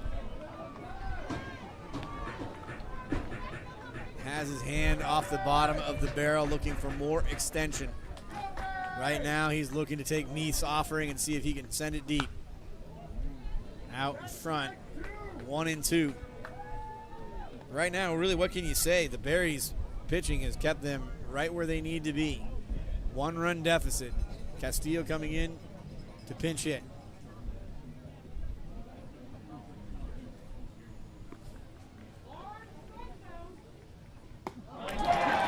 He's quickly erased.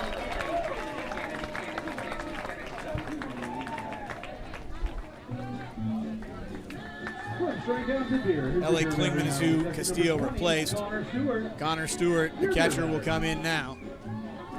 Quickly 2 outs for Meath.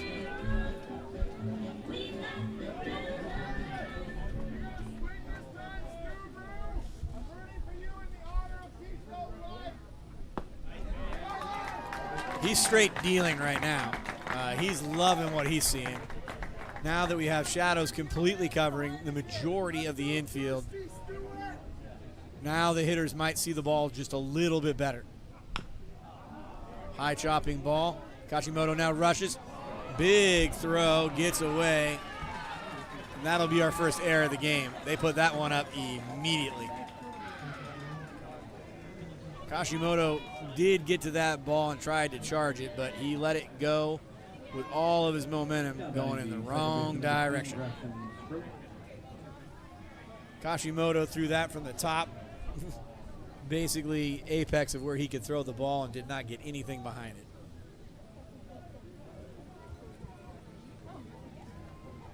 Haven't had a run score now in 3.5 innings.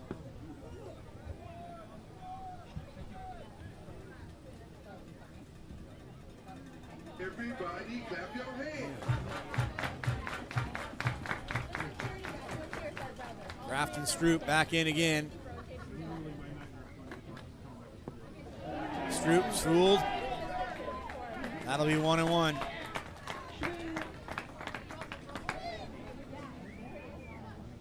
Kashimoto gets it, he charges it, but again, all of his throw is from his back leg, and again, you can't do any of that when you're dealing with a deficit kind of the height that Kashimoto doesn't have at shortstop. Great strike 3. It's only 2, but hey, even an umpire wants to get a call. He wants to ring somebody up. He's like, that should have cleaned you up. You should be out of here. I'd throw that pitch again if I were you, Meath. That's my call. Tanner Griffith in the top of the lineup awaits. They'll waste the pitch.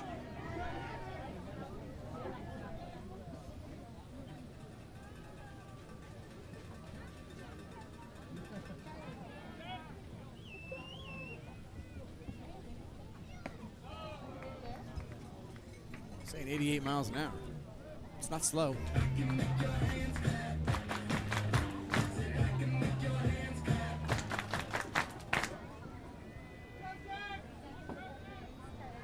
Stroop 0 for 1. He's gotten on a walk, and he'll wave away at that pitch, and that'll end the inning. Holm didn't even want to take that ball.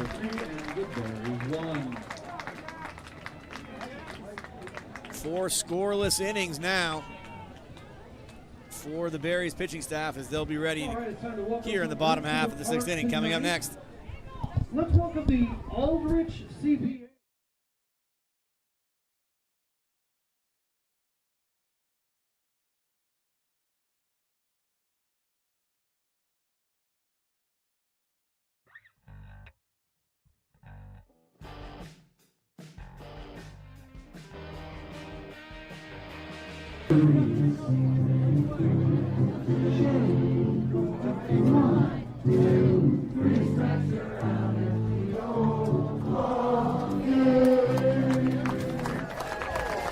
Well done, well done.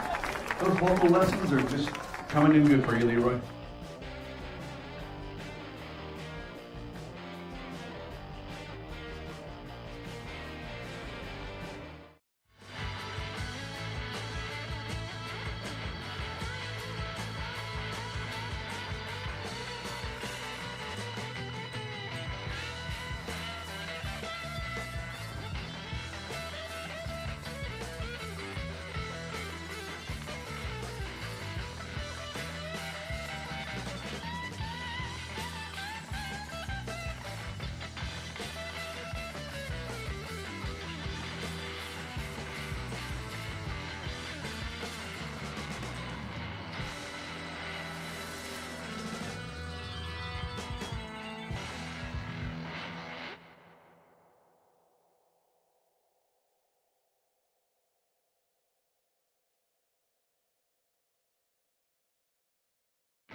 Rowan Barnes will be our new pitcher for the Pickles.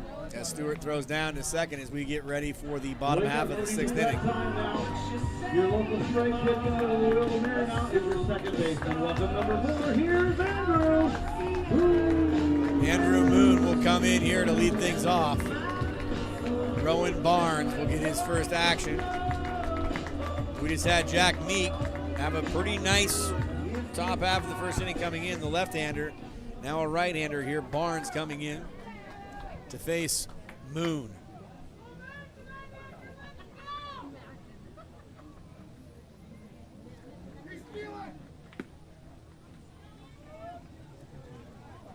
Gotta love the good heckler. Stealing. I don't see Casper out there, the friendly ghost, but nobody's stealing as nobody's on. I even looked. Barnes breaks one off there, gets it in the zone. Moon kind of looked to the moon. I don't know where the moon's located right now, but he definitely wishes he would have swung at it.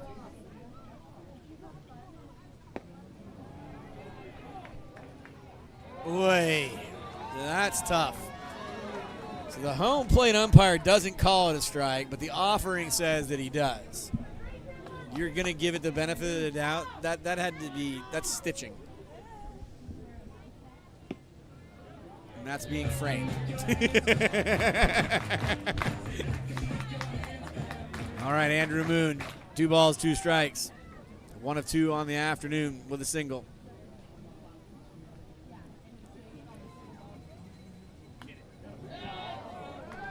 So close. What? That was close. What was the question? Okay. All right, okay. Lights are going to be coming on, LED lights that have just been brought to us here by Chemeketa Community College. Trying to get over the top on that curveball, and there's no curve. Now, if Casper the Friendly Ghost is out there, it's 3-2, he's running. That's at least what I told myself when I played the game inside the game. Now Moon waits for the Barnes offering. That's ripped. You don't average nearly 360 if you can't hit. On to 18 now. Will be right fielder back to the plate from USC. Here's Will Stickney.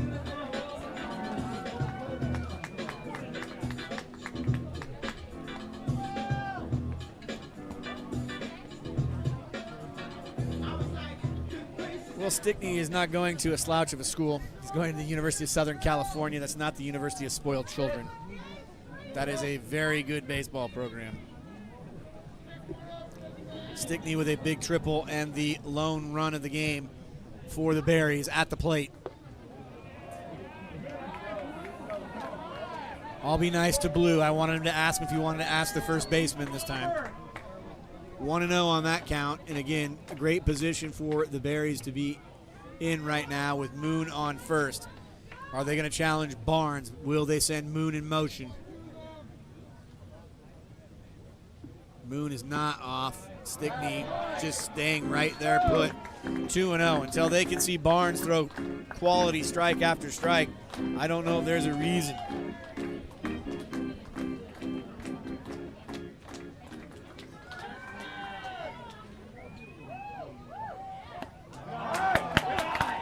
Great eye from Stickney. Again, he could really get into this, but he's doing the disciplined thing right now, which is try to pass the baton.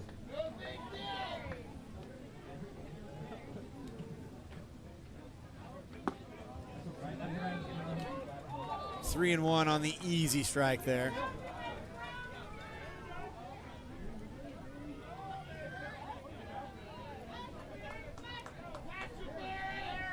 Barnes trying to dig himself out of a hole. That's going to be a base hit. Moon has a chance maybe to go to third, but he won't. Runners now at first and second. Stickney now with 2 hits, a triple and a single. Let's bring your designated hitter to the plate now, shall we? From St. Olaf College, welcome number 6, Brecken Hadley. Brecken Hadley, the DH will step in. Wearing my favorite number to wear in baseball, next to Moon, which is 4. Steve Garvey was my favorite player growing up. Lenny Dykstra, my favorite player when I was a kid. Hadley now with a chance to do damage. Great bunt. He might even get a base hit out of this. Almost, but he'll run both of his players off to second and third, and no outs. That is fundamental baseball, and it is unselfish baseball. Let's keep it going for your third baseman now from Linfield University. It's number 19, Nick Holm. Nick Holm now, chance to pick on Barnes here with runners on second and third, trailing by a run. They have not scored a run since the second inning.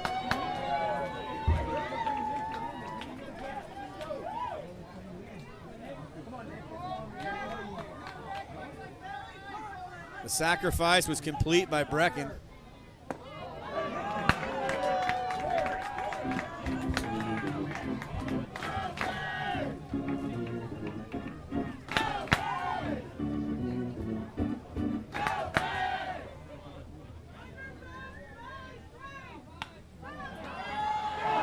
Booted, now coming home, gonna be in time, no, that run scores, and that air will bring across the tying run, and that's what 2,000 people sound like when they're excited. So get excited. Pass the baton, next man up, and it looks like the Berries are looking for more.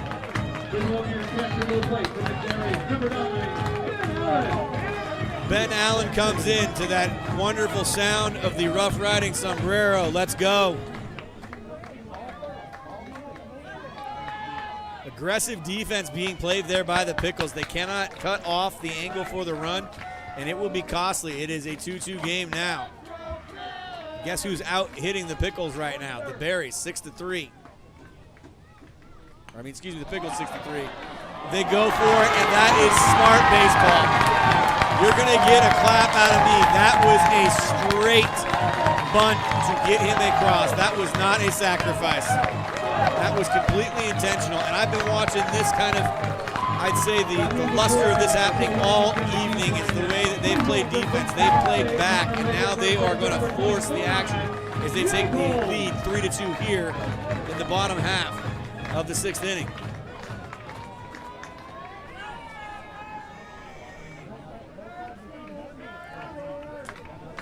Baseball is a funny game. Jake Holmes to the plate, Taylor Brenneman on deck. Is there more to be done? Great double play. We've seen some stellar third base play from both teams. 2 runs get pushed across, and guess who's on top? The Marion Berries, after 6 innings, lead 3-2 over the defending league champion, Portland Pickles. Ryan Gilbert, State Farm. Oh, look, Berries down there on the third base line. Got some sort of launching device. So we work it well this time. It's over. Well done. A little more oomph now. Come on. There you go. That's almost to me. Nice. Get him going.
Welcome back. It'll be Jack Meek coming back out for a second inning. The left-hander had a very quality sixth inning. Now will come out for the seventh inning, and he'll be sporting a one-run lead the second time the Berries have been on top of the Pickles tonight.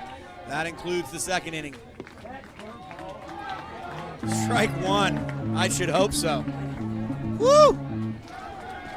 I was not going to be, wasn't going to be unhappy, but it looked good. Top of the lineup, being shown a very rude introduction to the top half of the seventh inning. Sorry, Tanner Griffith. 2 for 3, maybe make it 2 for 4 here, down 0-2. Oh, had a chance to get him looking. I love backwards K. We get a backwards K. I'll take a forward one as well. That was quick work of Tanner Griffith, now 2 for 4 in the game. Now batting the shortstop, number 2, Joey Wright. Joey Wright, shortstop. And that might be it, as we already see that Coach Tuck is coming out. This is a full meeting of the infield. And there is going to be a motion to the pin. We'll take a break. We'll let you know who the next reliever is here for the Marion Berries here in the top half of the seventh inning. Live from Chemeketa Community College.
Matthew Pazdurka, now wearing number 8, will be on the hill. I will tell you, I don't know if I've ever seen a warm-up like that from a relief pitcher.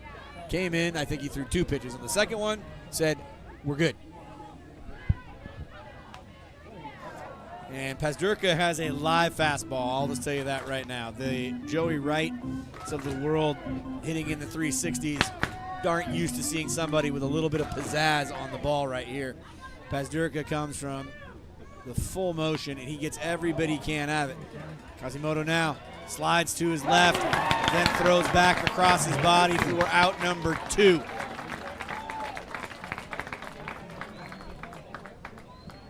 Now batting the center fielder, number 9, Tony Otis. Games like 17-9, 10-6, 10-1. Where are you tonight? It's 3-2, and it's good old-fashioned pitching. And what we said it was going to be. Can you play catch?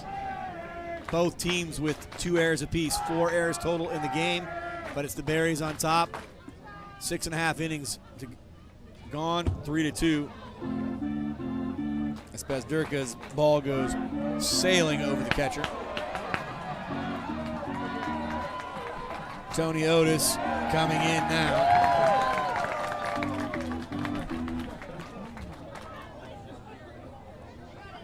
Otis now up 1-0 in the count. Now Quasimodo to bring it in. Smooth throw, and it's an easy inning. And the relief pitching right now for the Berries. Story of the game. Coming up next, that's right, it will be the bottom of the 7th inning, or the 7th inning stretch. 7th inning stretch. So get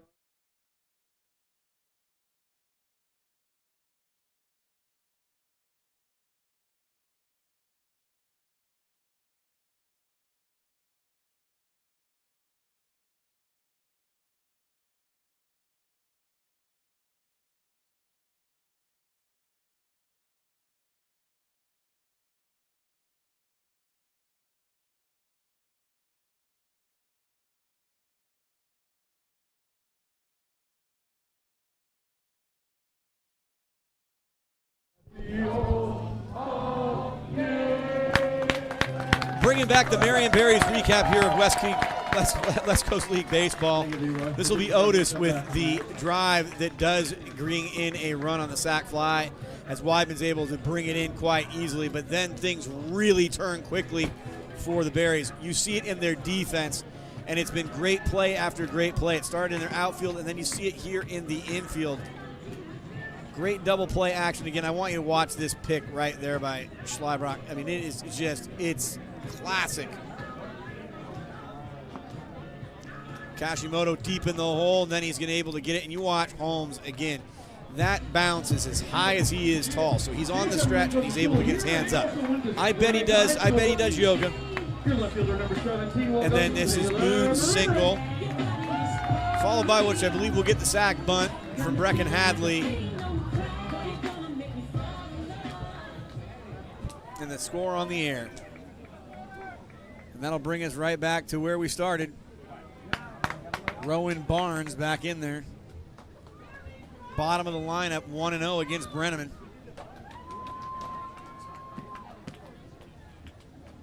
Brenneman 0 for 2 in his third plate appearance. I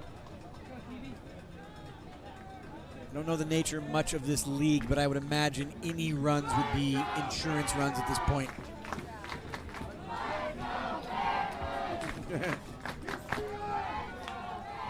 Ball hit high above second base. Right fielder's going to come in. Griffith shouldn't have a problem with it, and Griffith doesn't. Top of the lineup, Cody Kashimoto coming up. Kashimoto, let's go.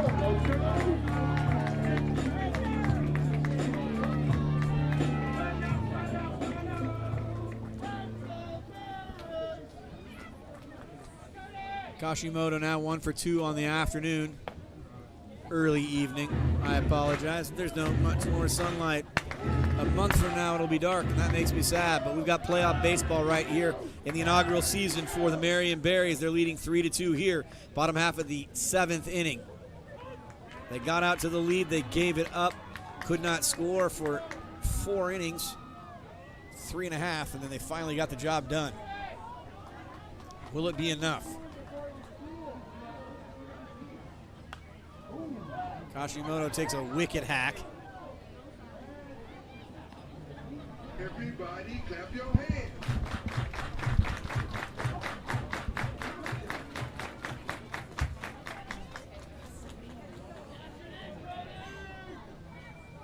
Barnes from the set, up 1-2 on the leadoff hitter for the Berries.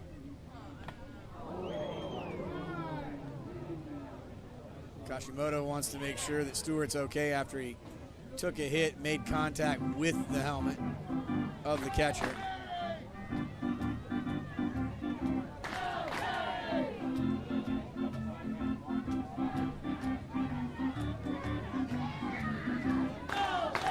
Playoff anything is basically elimination at its finest. Now it's best of 3. The idea of getting this win today, if possible, puts the Berries in the driver's seat, as they would have to win 1 of 2 games in Portland on Saturday or Sunday. Kashimoto goes down, and he is disgusted, threw his body wide open, and that'll leave Danny Weidman coming to the plate. Welcome to center fielder to the plate now from the University of Oregon. Here's number 3, Danny Weidman. Oregon's very own Danny Weidman. Kashimoto now 1 of 3 on the afternoon, on the evening.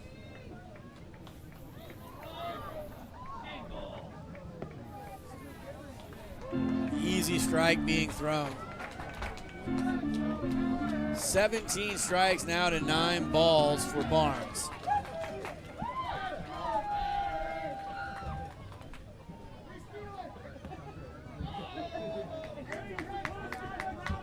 Count even at a ball and a strike, 2 outs.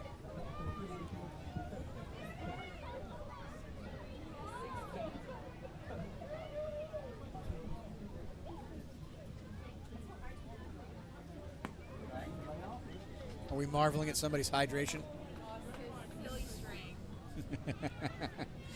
I did hear pick up Silly String before the game. It was one of the last things I heard. Silly String getting good use then. A little late on that. 2 balls, 2 strikes. 2 outs now to Danny Weidman. Weidman made some nice plays out in center field as well.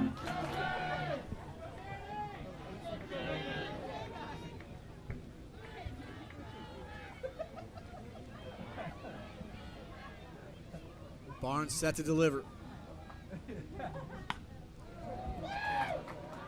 That is a busted bat, best I could tell.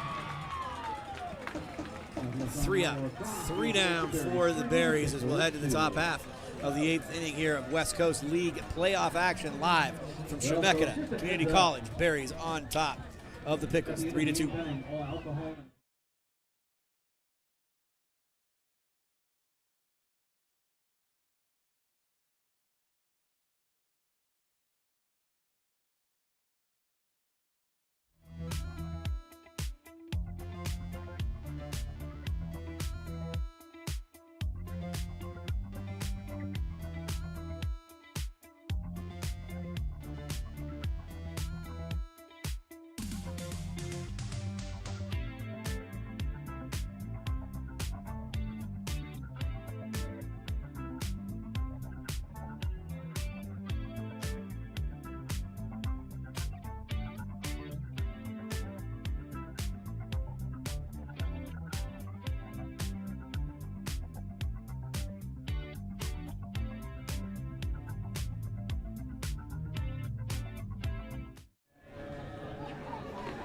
Our broadcast is presented by TravelForGames.com, specializing in travel for sports fans as well as video game conversations and team sports travel. Visit TravelForGames.com.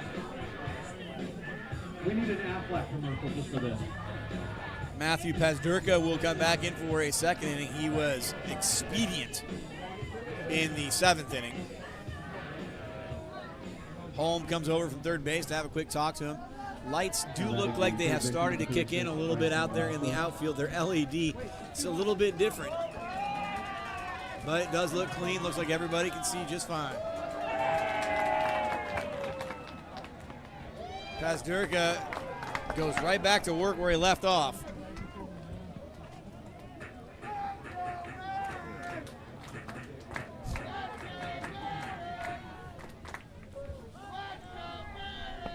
Pazdurka now evens up the count at 1-1. Glasgow in the box.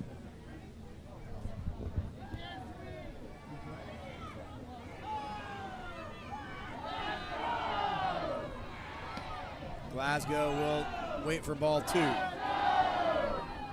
Glasgow 1 of 2 on the afternoon, early evening.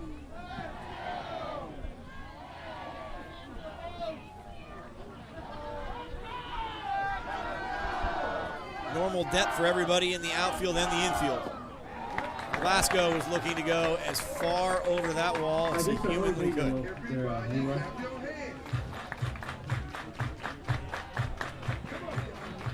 2 balls, 2 strikes. Pazdurka trying to bring the Berries within 5 outs. Look at the funny bounces of baseball, and they are just going the Berries' way tonight. Best I could tell, that was 83 miles an hour out of his hands. Slowed down to about 27 miles an hour as it rolled up to Holmes at first base.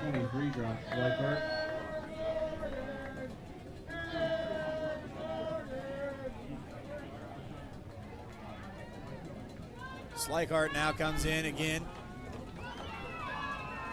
looking to be a big bat in this lineup. But Pezderka's just doing the right thing. He's giving them pitches that they want to look at and making them swing. The defense has really done a commendable job. Kazimoto, as far as I know, that was the only error. That was a throwing error. The other one, I'm not really sure I can recall why it was an error. 1 ball, 1 strike, 1 out.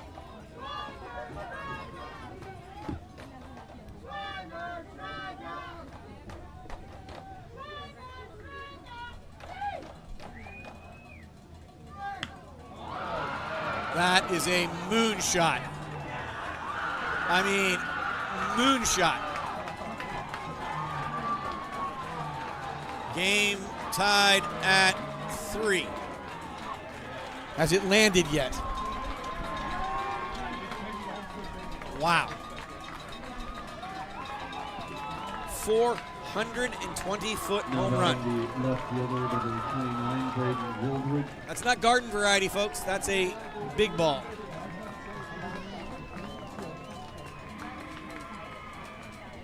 Pitch is up, and the extension of Schleichardt's arms is exactly what he wants. And that ball had kids scurrying for miles. Well, at least from center field over to left center field. But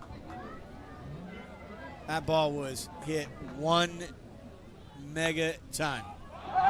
Straight back. Oh! And that's how you stay with it.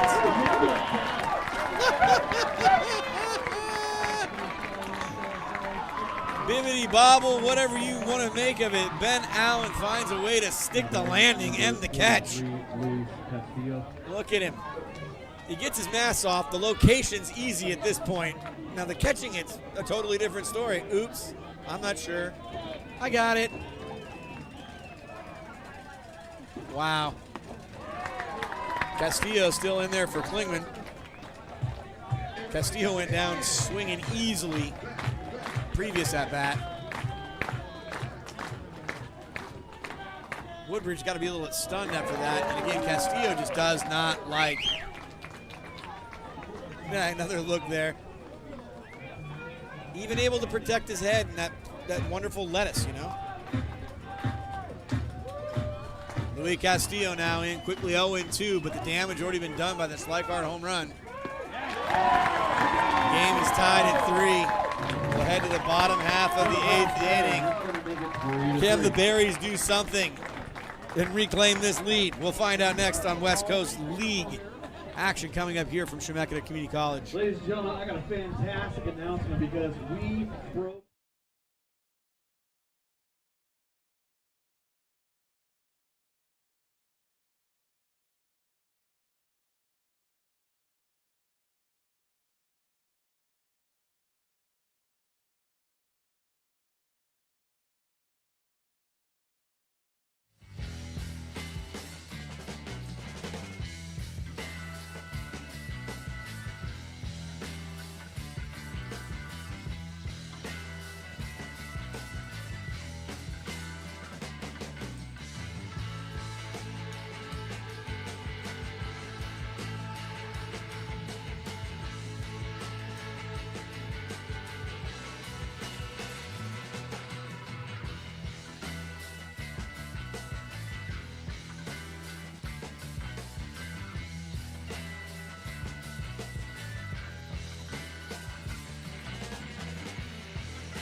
Welcome back to Chemeketa Community College, where it was officially announced 1,987 attendees, breaking the record for the most people at a Berries game in history. How's that for your first playoff game?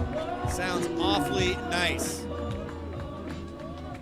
Our pick to click, the Cole pick. Now back in, Andrew Moon. One hop over to the third baseman. Schleichart, easy pickup. And that is Moon going down. 1 of 4 in the game now. Your right fielder's number 18. Here's Will Stickney. Will Sinkley coming to the plate. Already has a triple. One swing could do it. Can't say it wouldn't be possible. Wouldn't be nice.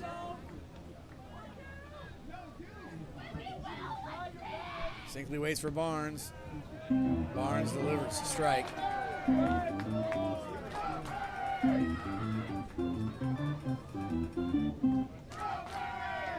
Sinkley been a big part of all of the action this evening for the offense.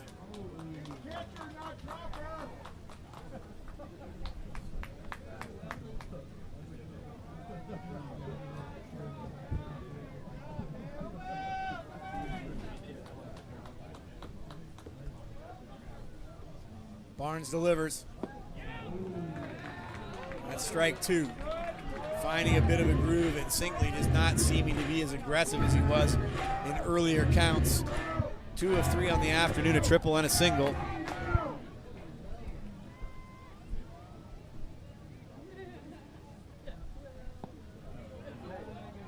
Able to look that one away. 2 balls, 2 strikes, 1 out. Berries also have 1 out in the inning.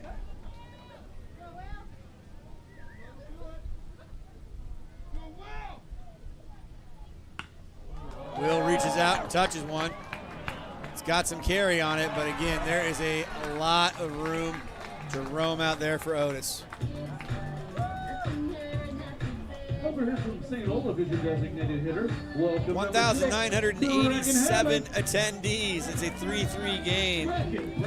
Took the lead at the bottom half of the 6th inning, and then it was the Schleichart solo home run in the 8th. 420-foot mammoth shot that tied up this ball game. 2 outs now here in the bottom half of the 8th inning.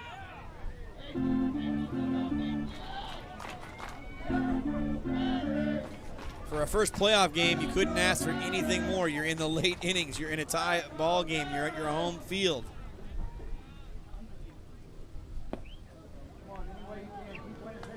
Brecken Hadley could use one big swing right here. 2-0 in the count.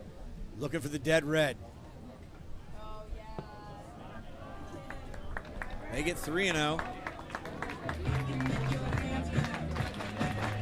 Third baseman Nick Holm on deck.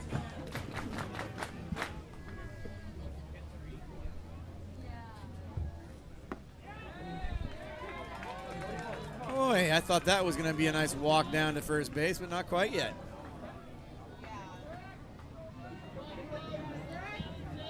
Hadley 0 for 2. That's strike 2, runs the count full. Got to give Rowan Barnes credit for battling back in this AB.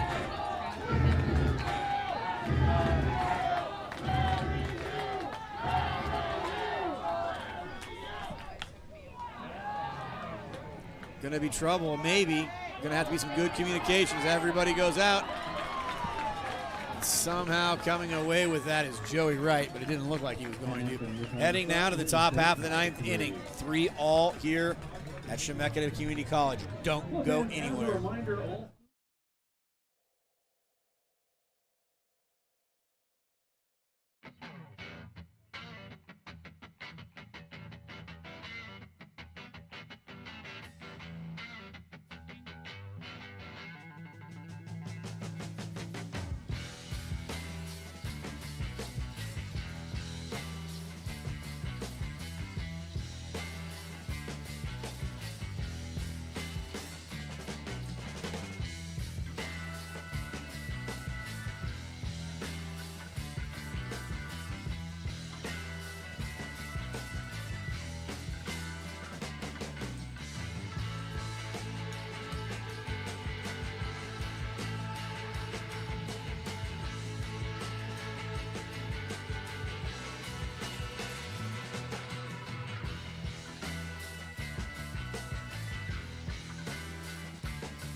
Matthew Padzurka has really thrown an effective couple of innings. I can tell you what he wants is one pitch back, and that was to Josh Slaychart, who just absolutely sledgehammered a 420-foot shot in the previous inning.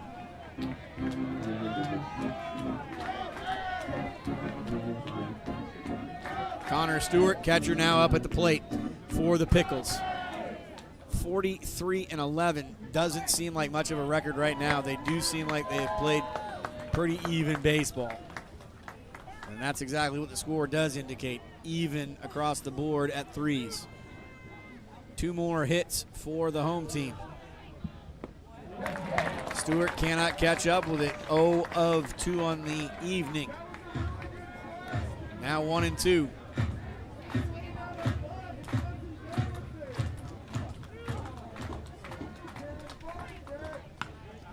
Right up the middle.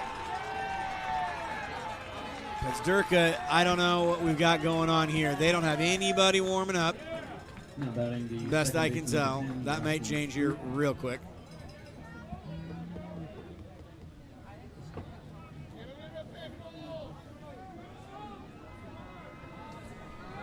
Yeah, and this is your garden variety. I'm going to give my guys time because now it does come down to very nitty-gritty baseball. You've got the leadoff hitter on again, or lead, yeah.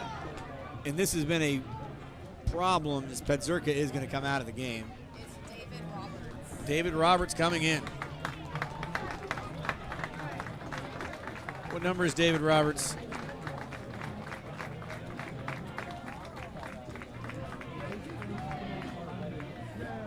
We are going to get a pitching change. We've been informed it'll be David Roberts.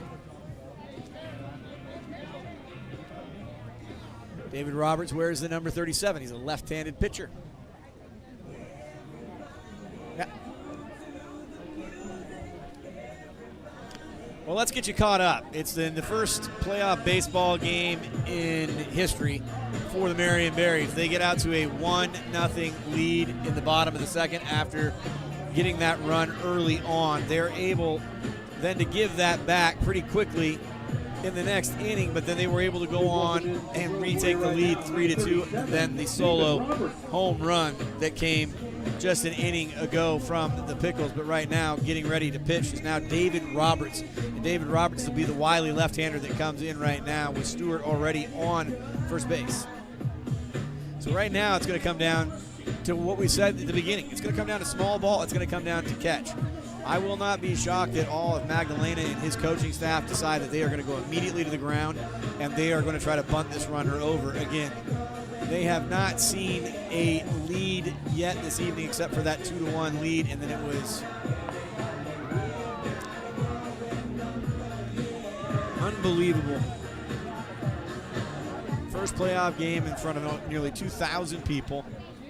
And it comes down to the 9th inning. Runner on first. It will be Stewart, the catcher. And now pitching David Roberts. He went to Liberty High School. Grew up in Discovery Bay, California, in between the Bay Area and Sacramento. Number 6th ranked lefty in the entire state of California. Lefties are a wild bunch, man. You just asked the wild thing. Good old Mitch Williams from West Lynn High School. 0-1.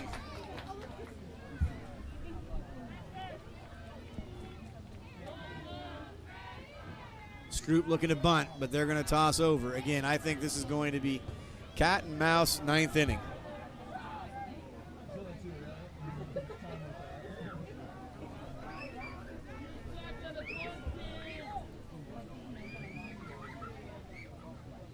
Grafton Stroop wants to bunt it. Does get it out. He's got a chance at second. He could have gone there, but he does not. He'll take the easy out, which is probably the right play by Roberts. Turns over the lineup, and now you get Tanner Griffith. Tanner Griffith started the game off 2 for 2.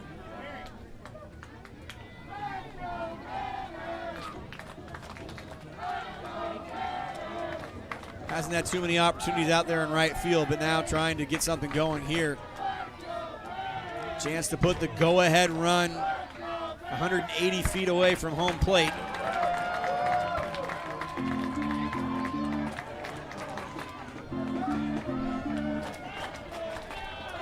Love Roberts' action. It looks like he's throwing out of his shoulders. Make that 2.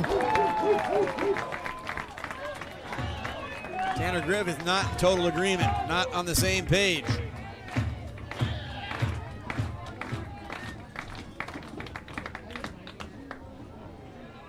Good protection from Griffith there. He reached out even over the home plate to make sure that he could flick that ball out of play.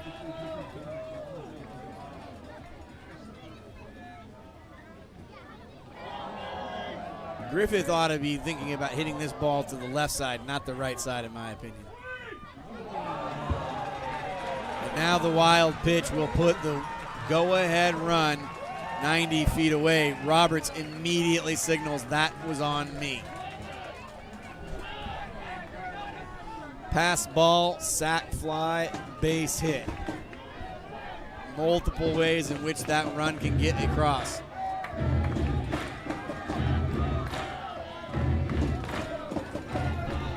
If you want to know where the moon is, it's behind that. Yeah, I thought you might like that. Cutting off the run, Kashimoto, and oh my goodness, now they're going to come home. Will they have a chance to get him at home? He's going to be safe, and I got to be honest with you. I think if he throws that ball home, they're in a pickle. I mean, I couldn't help but say it. So what in the Chemeketa Community College would you have done? I finally get to say it. That was a baffling play. Kashimoto, if he ends up with that ball and goes directly home, I have a feeling that turns into the game-defining play. But the winning run or go-ahead run has scored. Oh, my goodness, David Roberts. There's a lot to be talked about here. Yeah, and you'll watch this here. He'll pick it up, and he makes the quick decision. If his immediate decision is to go to home or to third, I think he's out at home. The second he makes that throw to first base, he's sacrificing the run. Unless that is it's an idyllic throw. So just so you know, you look up, Jenna. Is it a full moon tonight? Because I will tell you right now, that thing is gigantor over there. So we got a beautiful moon, guys. I will tell you when this comes in and we get to see it. But I think we're going to get some changes out in the field first. I don't know exactly what Magdalena is going to do with his roster here, but he's definitely looking at a pinch hitter. They're full of commitments, is what I'm thinking of. What are you thinking of? You want to get this from any other guy, not anybody but you. David Roberts will sit out on the bump, kind of lonely right now with 2 outs, seeing that run come across after the wild pitch. Never gonna give you up, never gonna let you down. Come on, crowd. You were supposed to get help there, weren't you? You went like this and nobody chimed in. They chimed in over here, but man, they are pitchy, dog. Never gonna give, never gonna give.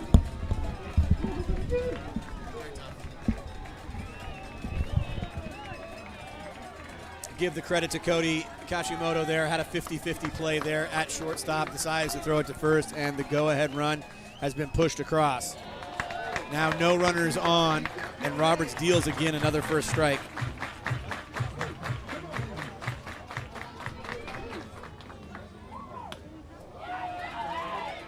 And that'll be the end of the inning, but the damage has been done. A run pushed across, and it will now take the Berries scoring at least 1 run here in the bottom of the 9th to have a very storybook ending to this season here at home.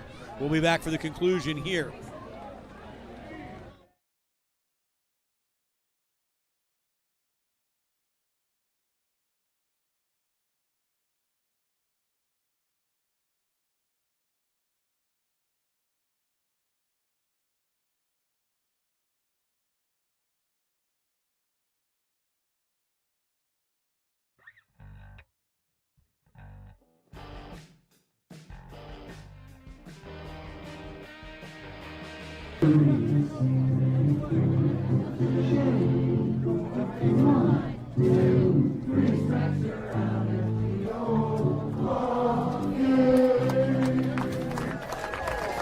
Well done, well done.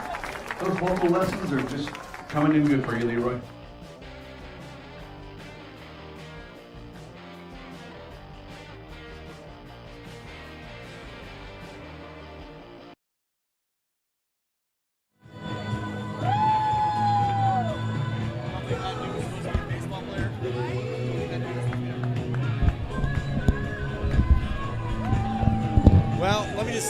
Carter Spikes is one of the great names I've ever heard a baseball player have. Welcome back, everybody.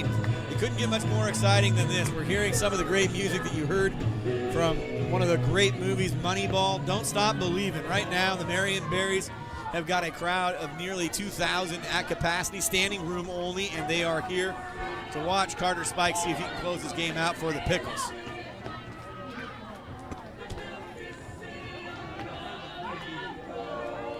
Well, to get this thing rocking, it'll be Nick Holm, the third baseman, leading off.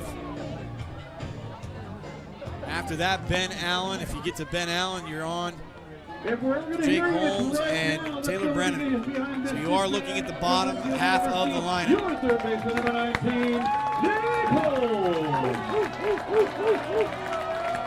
Well, Nick Holm can do it with one swing of the bat.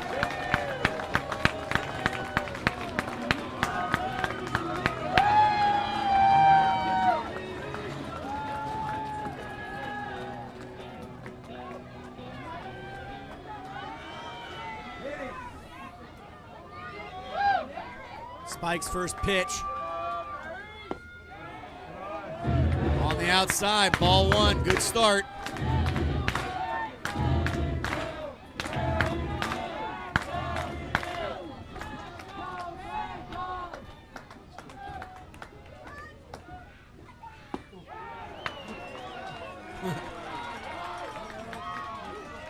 One ball, one strike.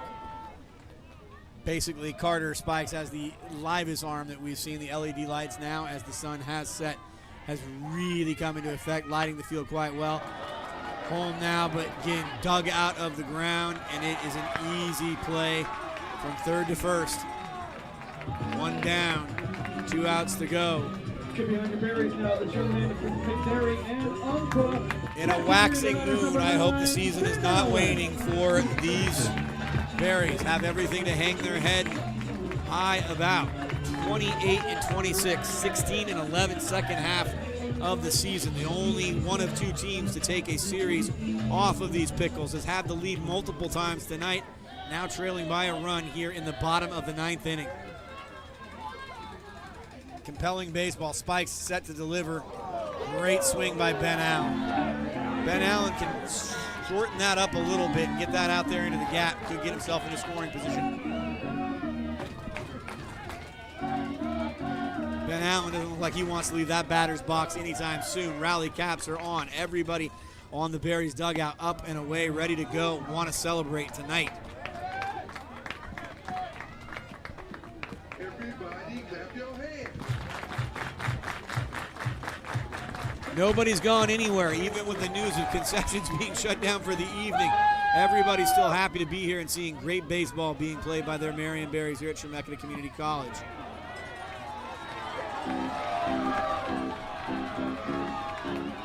I'll let my counterpart kind of explain it for me. I think she thought that pitch looked about as big as a grapefruit.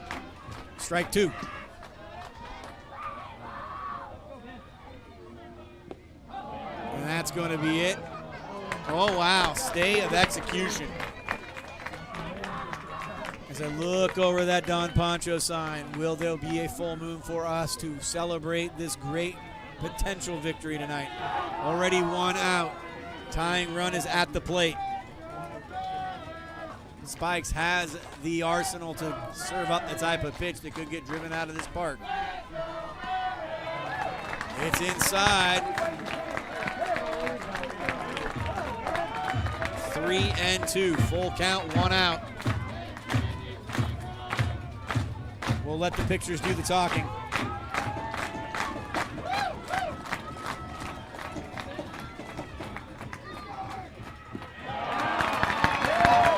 That is a professional at bat.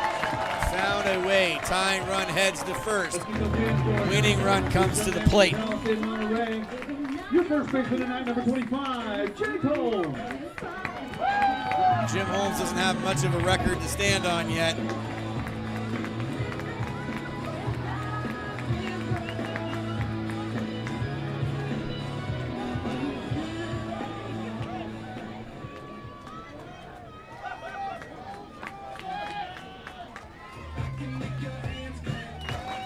Ben Allen with a big walk. And that was a one swing for one moment of glory, was it not? Jake Holmes is not taking any chances.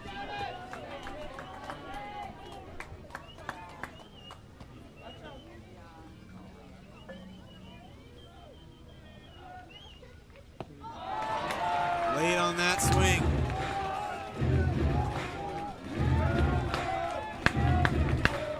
Now you've relegated the runner at first basically to be there. There will be no stealing attempt at this point. Needs something in the gap. Carter spikes, about came out of his spikes. Or throwing from his heels on that one. 1-2 to the Berries first baseman.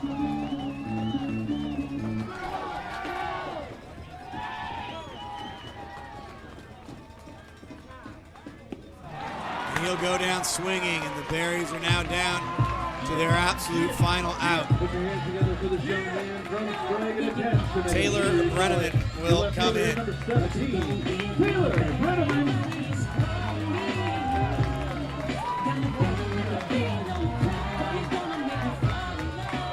Runs in the 8th and the 9th are the difference right now for the Pickles, on top 4-3.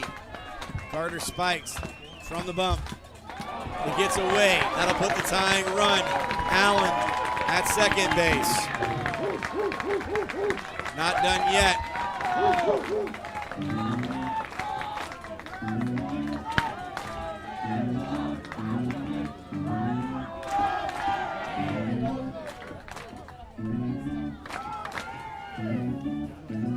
Right now on the man, they are actually sharing between each other facts about the War of 1812. Yeah. Like the War of 1812 didn't start or end in 1812. Where the Star Spangled Banner comes from. That's all the facts. Carter Spikes knows that he really just needs to effectively deal with the hitter.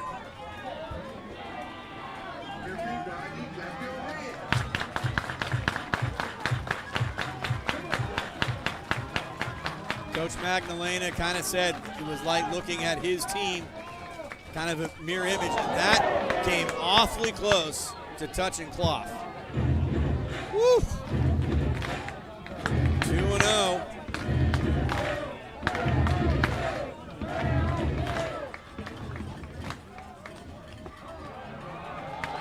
Another ball, 3-0. And now the prospect of Cody Kashimoto coming to the plate. You will not have him swinging unless it is absolutely lobbed up there. Boy. 3-1. There are 2 outs. Kashimoto is chomping at the bit.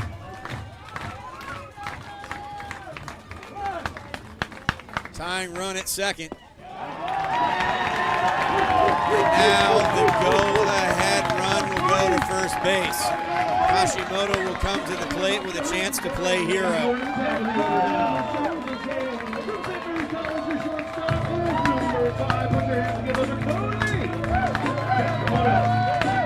Cody Kashimoto has got a real chance to be a spoiler here for the Pickles.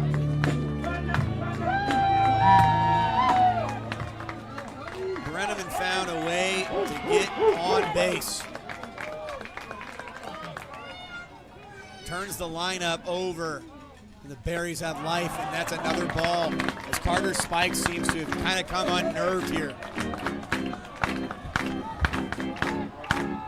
And look at Kashimoto. I mean, he is taking the inner half of the plate away. Strike one. 1-1, 2 outs. Leadoff hitter, 1 for 3 on the afternoon. A base hit has a great chance to tie the game. That's strike 2. From what I understand from Pat Zajac, this is game number 29 here. And it all comes down to this, 1-2, 2 strikes, trailing 4-3. Spikes set to deal. Spikes is outside. deuces are wild.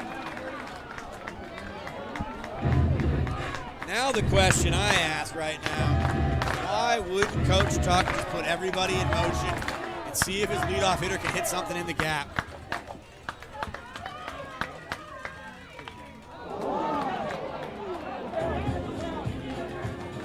All right, still alive after the late swing, Kashimoto.